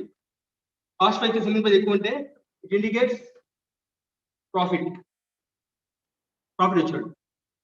అదే సెల్లింగ్ ప్రైస్ కాస్ట్ తక్కువ ఉంది అనుకోండి, సెల్లింగ్ ప్రైస్ కాస్ట్ ఎక్కువ ఉంది అనుకోండి, ఇట్ ఇండికేట్స్ లాస్ ఉన్నది, indicates loss. So cost price అంటే మనం ఎంత అమౌంట్ కొన్నాము, ఆ ప్రోడక్ట్ ని మనం ఎంత అమౌంట్ కొన్నాము దాన్ని కాస్ట్ ప్రైస్ అంటే. సెల్లింగ్ ప్రైస్ అంటే వచ్చి మనం ఎంత అమౌంట్కి అమ్మాము. సెల్లింగ్ ప్రైస్ అంటే ఎంత ప్రైస్కి అమ్మాము. కాస్ట్ ప్రైస్ కన్నా సెల్లింగ్ ప్రైస్ ఎక్కువ ఉంటే ప్రాఫిట్ వచ్చినట్టు. So selling price cost price ఎక్కువ ఉంది అనుకోండి, లాస్ వచ్చినట్టు. What is the formula of profit? Profit formula ఏంది? Profit equal to selling price minus cost price. It is profit. So loss formula వచ్చి cost price minus selling price is the formula of loss.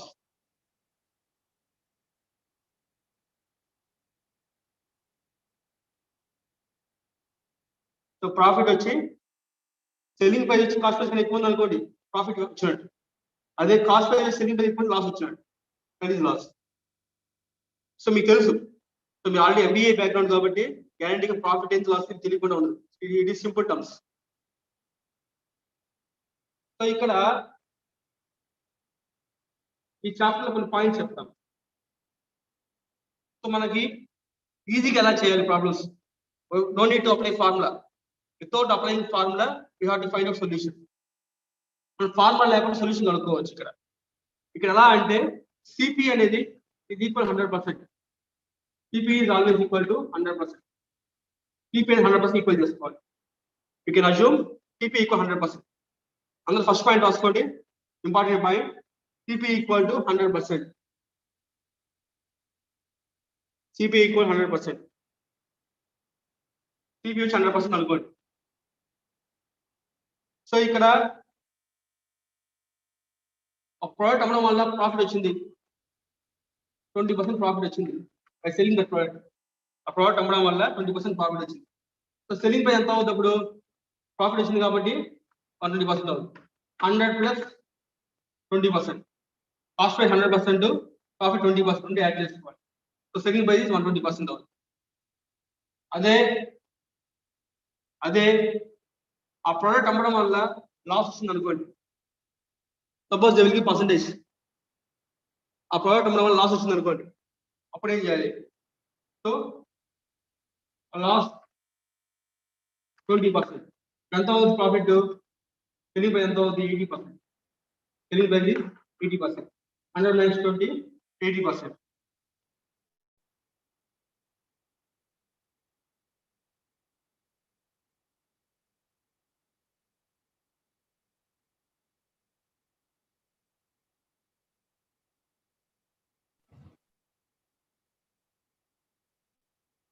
So ఇక్కడ first selling price అంటే ఏంది? మనం ఒక product కొనేదాన్ని cost price అంటాం. నేను ఒక book కొన్నానమ్మా, ఆ బుక్ వచ్చి 100 రూపీస్ అనుకోండి, కాస్ట్ ప్రైస్ ఎంత అవుద్ది? 100 రూపీస్. నేను 120 రూపీస్ అమ్మాను, సెల్లింగ్ ప్రైస్ ఎంత అవుద్ది? 120%, 120 రూపీస్ అవుద్ది. సో ఇక్కడ ప్రాఫిటా లాసా? కాస్ట్ ప్రైస్ కన్నా సెల్లింగ్ ప్రైస్ ఎక్కువ ఉంటే that is profit. Selling price is greater than cost price, that is profit. Profit formula ఏంది? SP minus CP. That is the formula of profit. That is the formula of profit. అదే CP ఎక్కువ ఉంటే SP కన్నా, that is loss. Loss equal to CP minus SP. Loss equal to CP minus SP. ఇవి కూడా రాసుకోండి. ఈ రెండు formulas కూడా రాసుకోండి. ఈ రెండు కూడా రాసుకోండి. ప్రాఫిట్ అంటే ఏంటి, లాస్ అంటే ఏంటి మీకు ఆల్రెడీ తెలుసు. మీకు జస్ట్ నేను చెప్తున్నా ఫార్ములా. ఈ ఫార్ములా కూడా అవసరం లేదు, బట్ చెప్పాలని చెప్తున్నాను.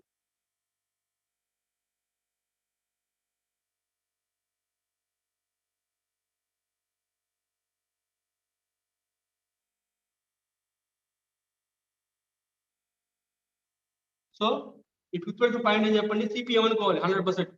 లాసెస్ ఏమవుద్ది 100 లో నుంచి మైనస్ చేయాలి ఎస్పీ. సిపి 100% అయినప్పుడు లాస్ వస్తే ఏం చేయాలి, లాస్ 30% వచ్చి లాస్ అప్పుడు ఎంత అవుద్ది, ఎస్పీ ఎంత అవుద్ది 100 - 30 70% అవుతుంది. SP is 70%. అదే ప్రాఫిట్ వచ్చింది అనుకోండి, ప్రాఫిట్ 30% వచ్చింది, అప్పుడు సెల్లింగ్ ప్రైస్ ఎంత అవుద్ది 130%. సో కాస్ట్ ప్రైస్ కన్నా ఎంత తక్కువ వచ్చిందో దాన్ని మైనస్ చేయాలి, అదే ప్రాఫిట్ వస్తే దాన్ని యాడ్ చేయాలి.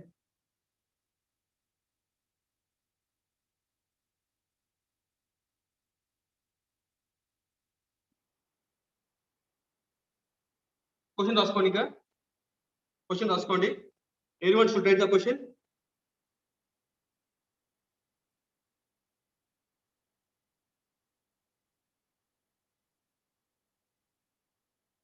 రాసుకోండి.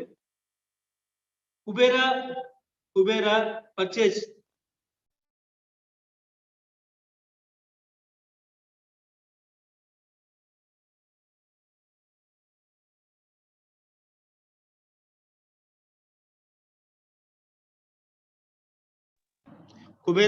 one bag.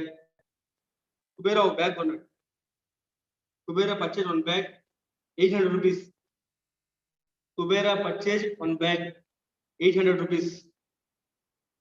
And he sold, SOLD, he sold to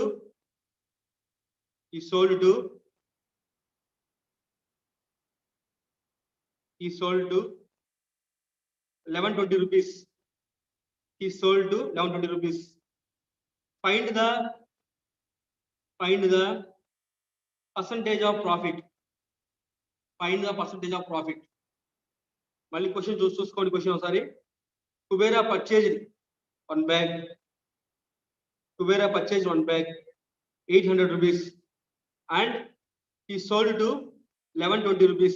A bag 1120 rupees submit. He sold to 1120 rupees. Find the profit percentage. That is the question. Kubera ఎంత కొన్నాడు బ్యాగ్ చెప్పండి. CP is 800. Kubera purchased bag 800. So ఎంత కమ్మాడు, selling price 1120 rupees. So మీకు already చెప్పాను, CP value ఏమవుతుంది, CP value is equal to 100%.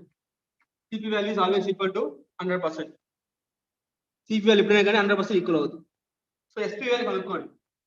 Value కనుక్కుంటే 100 కన్నా ఎక్కువ వచ్చింది అనుకోండి, ప్రాఫిట్ అంత వచ్చినట్టు. 100 కన్నా తక్కువ వస్తే అంత లాస్ వచ్చినట్టు. Apply cross multiplication. CP value equal 100%, SP equal మనం కనుక్కోవాలి పర్సెంటేజ్. నేను అప్లై క్రాస్ మల్టిప్లికేషన్. ఎక్స్ అనుకోండి, 1120 into 100 by 80. 1120 into 100 by 80. So 24s 25s. So 4 2s 480. 280 into 5.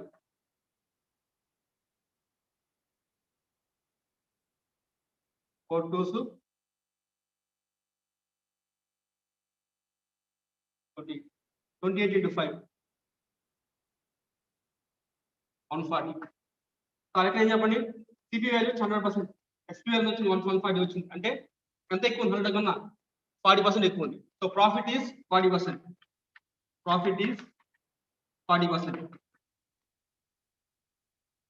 Profit is 40%. So CP value 800.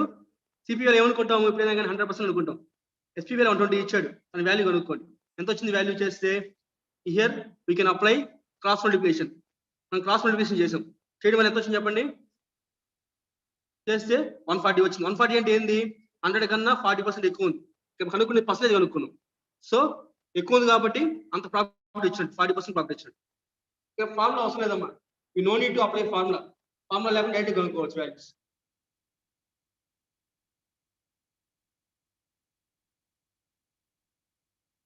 Next question మీరు చేయండి సరే. Rudra purchase one book. Rudra purchased one book for the price of 4000 rupees. Rudra purchased one book. Rudra purchased one book for the price of 4,000 rupees, and he sold to 3,600 rupees. He sold to 3,600 rupees. Find the profit or loss percentage. Find the profit or loss percentage. మళ్ళీ explain చేస్తున్నాము, question మళ్ళీ రాసుకోండి. So మళ్ళీ చూసుకోండి ఒకసారి question ని. Rudra purchased, Rudra అనే వ్యక్తి ఒక బుక్ కొన్నాడు. Rudra purchased one book for 4,000 rupees. 4,000 కొన్నాడు ఒక book. Rudra purchase one book for 4,000 rupees, and he sold to, అతను అమ్మాడు. ఎంత అమ్మాడంటే 3,200 rupees. 3200. He sold to 3,200 rupees. 3,200 అమ్మాడు. Okay, find the profit or loss percentage. Profit వస్తే ఎంత పర్సెంటేజ్, ఒకవేళ లాస్ ఎంత పర్సెంట్ అనుకున్నాడు. సో రుద్ర ఎంత కొన్నాడు బుక్? రుద్ర కొనింది 4,000 rupees కొన్నాడు. PP is 4,000. ఎంత కమ్మాడు? 3,200 కమ్మాడు. Selling price is 200 rupees. అడిగిన క్వశ్చన్ ఏంది? Find the profit or loss percentage. PP value ఎంత ఈక్వల్? 100%. ఎస్పీ వాల్యూ కనుక్కోవాలి percentage. Okay, here we can apply cost multiplication. చేసి ఏమో చెప్పండి.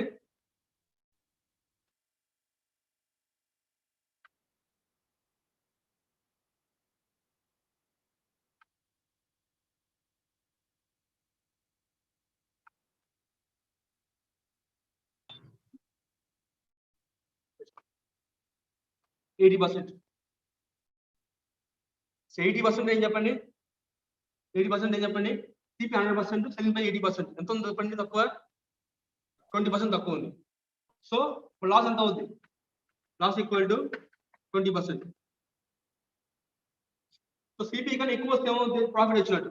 సిపి కన్నా తక్కువ వస్తే ఎంత తక్కువ వస్తే లాస్ వచ్చినట్టు. Loss equal 20%.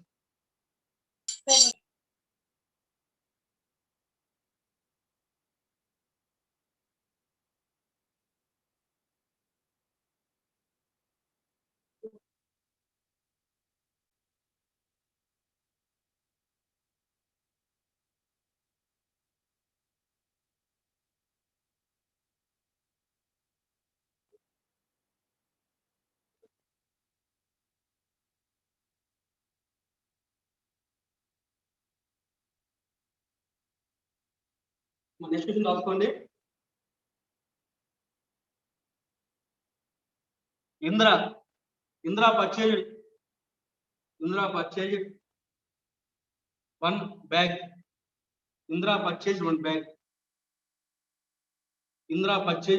5,000 rupees. Indra purchased one bag 5,000 rupees. 5,000 రూపాయలు కొన్నాడు bag. At what price he may sell?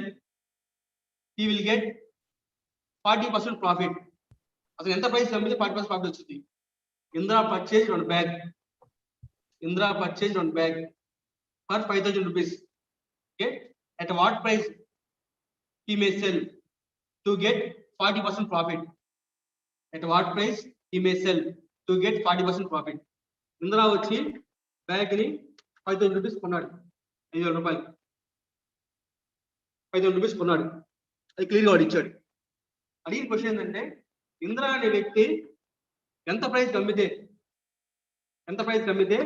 he get 40% profit వచ్చింది. సో 40% ప్రాఫిట్ కావాలి, ఎంత ప్రైస్ అమ్మాలి అడిగాడు. సో సింపుల్, 5,000 ఈక్వల్ ఏం చెప్పండి? CP equal to always 100%. Already I told CP equal 100% అని చెప్పాడు. ఇప్పుడు ఎస్పీ వాల్యూ ఎంత అవుతుంది చెప్పండి? 40% ప్రాఫిట్ కావాలంటే 40% ప్రాఫిట్ ఎంత అవుద్ది? 100 + 40, 140% అవుతుంది SP value. So apply cost multiplication.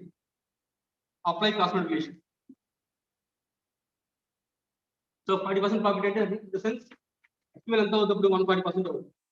So అడిగిన క్వశ్చన్ ఏంది? ఎంత ప్రైస్ అమ్మితే వస్తుంది అని. You have to find out the value cost multiplication. 5,000 into 140/100 చేస్తే 50 into 140 that equal to 7,000. 7,000 అమ్మితే 40% ప్రాఫిట్ వస్తుంది.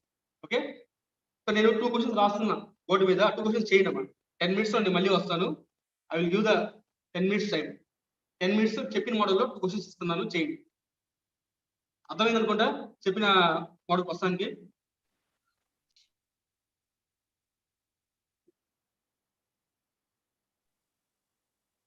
Good afternoon, ma.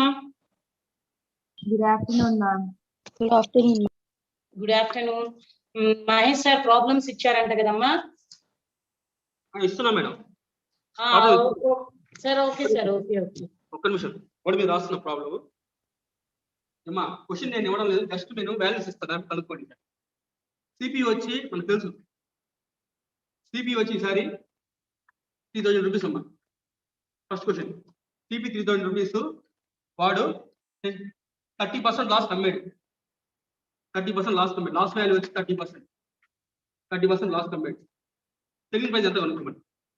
సిపి 3000 కొన్నాడు ఒక బ్యాగ్, 30% లాస్ కమ్మాడు.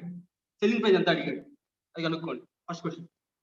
సెకండ్ క్వశ్చన్ వచ్చి డైరెక్ట్ ఎస్పీ ఇచ్చేసాడు, సెల్లింగ్ ప్రైస్ ఇచ్చేసాడు. సెల్లింగ్ ప్రైస్ వచ్చి 4800 కొన్నాడు ఒక బ్యాగ్, 4800 కొన్నాడు. అలా కొనడం వల్ల 4500 అమ్మాడు. ఎస్పీ అంటే అమ్మిన వేరే, అలా 4500 అమ్మాడు. అలా అమ్మడం వల్ల అతనికి 20% ప్రాఫిట్ వచ్చింది. 20% ప్రాఫిట్ వచ్చింది. So what is the cost price? Cost price కనుక్కోండి.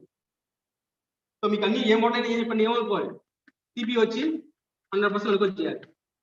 ఒకే ఒక గ్రూప్ సిపి 100% అనుకోవాలి. సిపి 100% అనుకోని చేయండి. ఫస్ట్ క్వశ్చన్ వచ్చి సిపి వచ్చి 3000 రూపాయలకి కొన్నాడు ఒక బ్యాగ్, తర్వాత 30% లాస్ కమ్మాడు. 30% లాస్ కి సెల్లింగ్ ప్రైస్ ఎంత అడిగాడు, సెల్లింగ్ ప్రైస్ కనుక్కోవాలి. సెకండ్ క్వశ్చన్ వచ్చి సెల్లింగ్ ప్రైస్ 4500 రూపాయలకి ఒక బ్యాగ్ అమ్మాడు.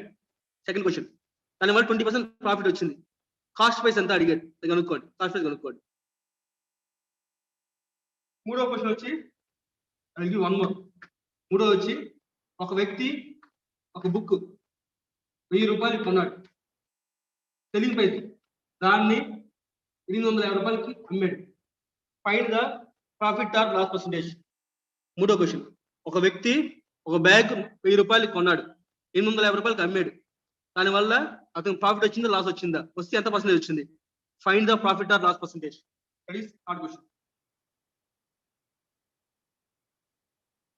సో 10 minutes చేయండి అమ్మాయి క్వశ్చన్స్. ఓకే మేడం, చూడంతా madam. Sir okay. Okay madam, thank you. Thank you sir. ఒక 10 minutes వస్తాను మేడం, 10 minutes వచ్చేస్తాను. Sure sir, sure sir, sure. క్వశ్చన్లు ఇచ్చారు, 3 క్వశ్చన్లు చేస్తూ ఉంటారు వాళ్ళు. అలాగే sir.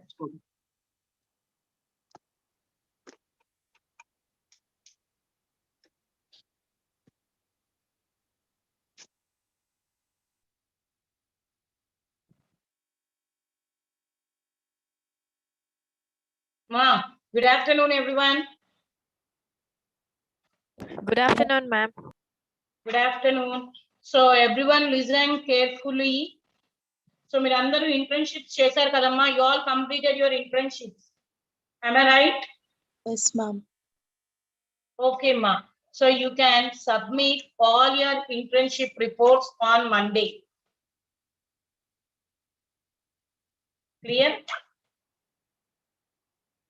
Are you clear? Ma'am, Yes, sample ma'am. reports share చేస్తాను ma'am. I'm not asking the report of internship. Your internship completion letters, Nana.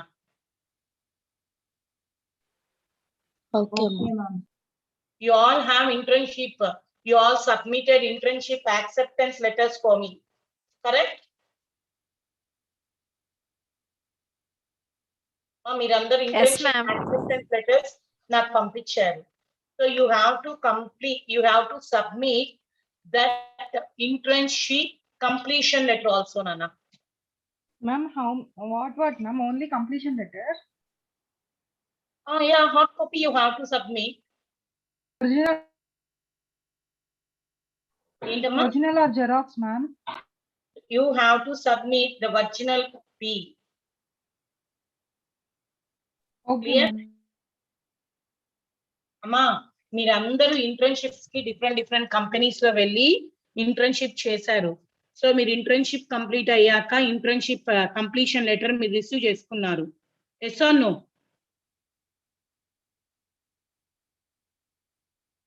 Please respond.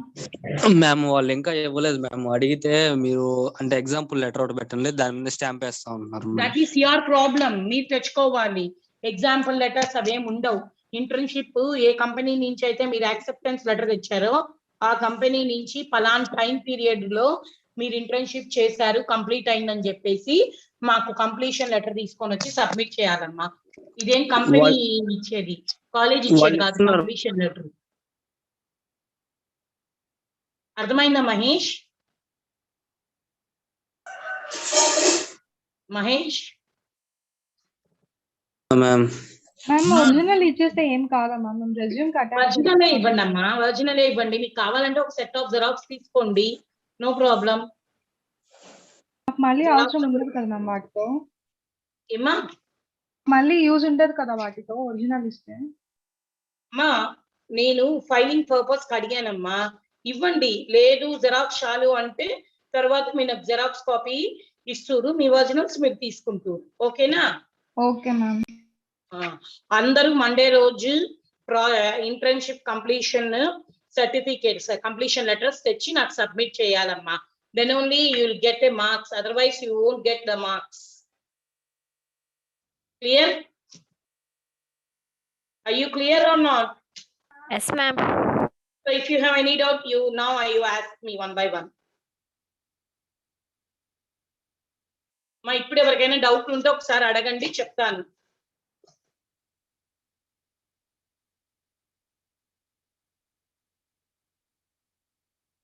అమ్మా ఇందాక ఏదో డౌట్ అడుగుతున్నారు, ఇప్పుడు అడిగితే చెప్తానమ్మా.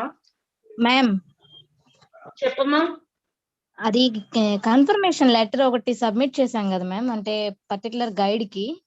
అవును చేస్తున్నారమ్మా. ఆ కన్ఫర్మేషన్ లెటర్ వాళ్ళు అడుగుతున్నారు మ్యామ్. మీరు జిరాక్స్ కాపీ మీ దగ్గర పెట్టుకోలేదా? లేదు, ఒరిజినల్ అడుగుతున్నారు. కాలేజీలో జిరాక్స్ సబ్మిట్ చేయండి, ఒరిజినల్ తెచ్చివ్వండి, అప్పుడు certificate ఇస్తామంటున్నారు ma'am.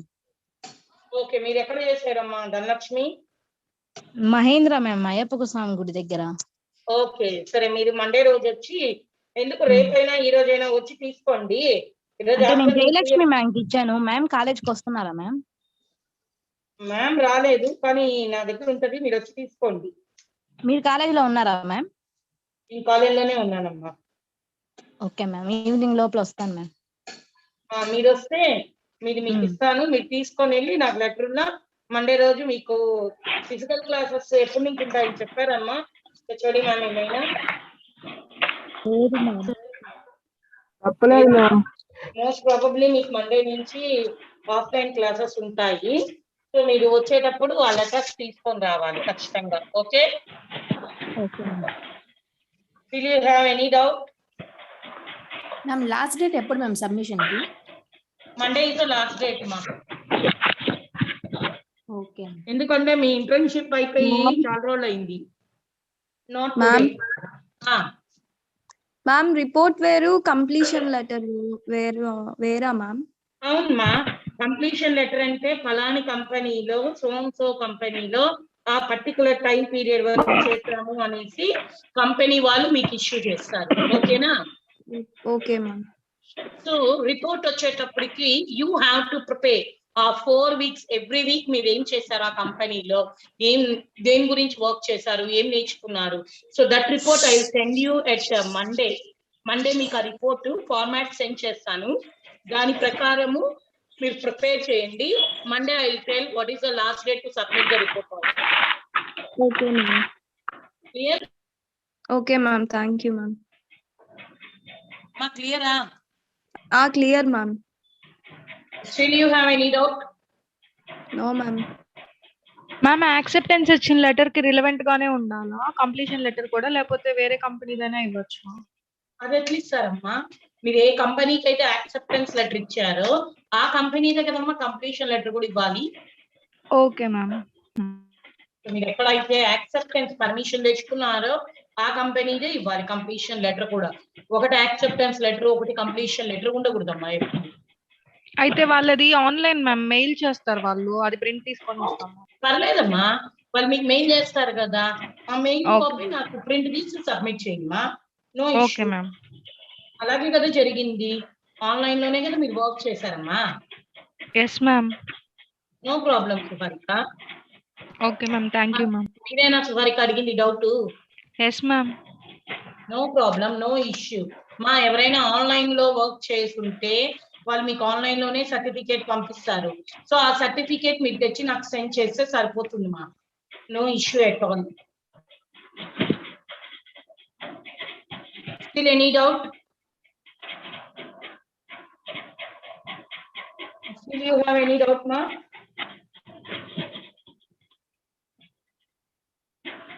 Ma, 63.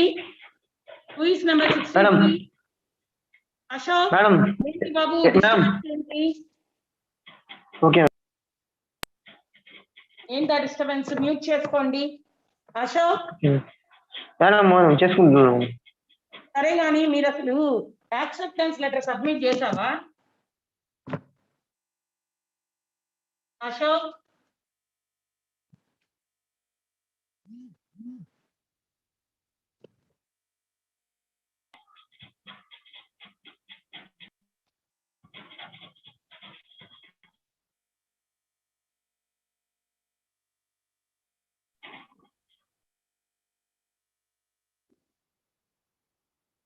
Babu Ashok.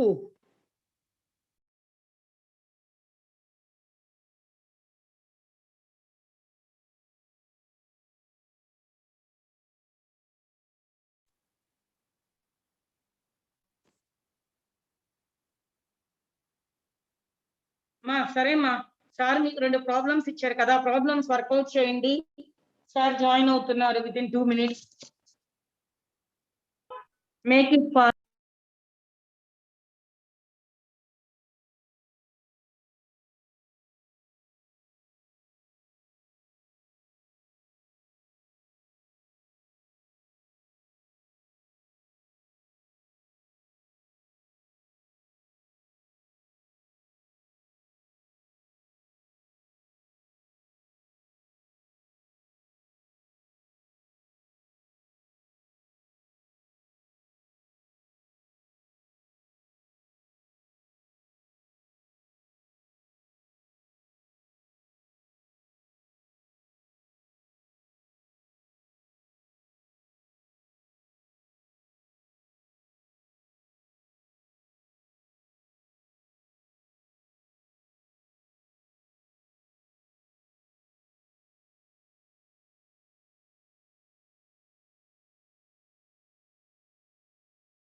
Is everyone finished those problems?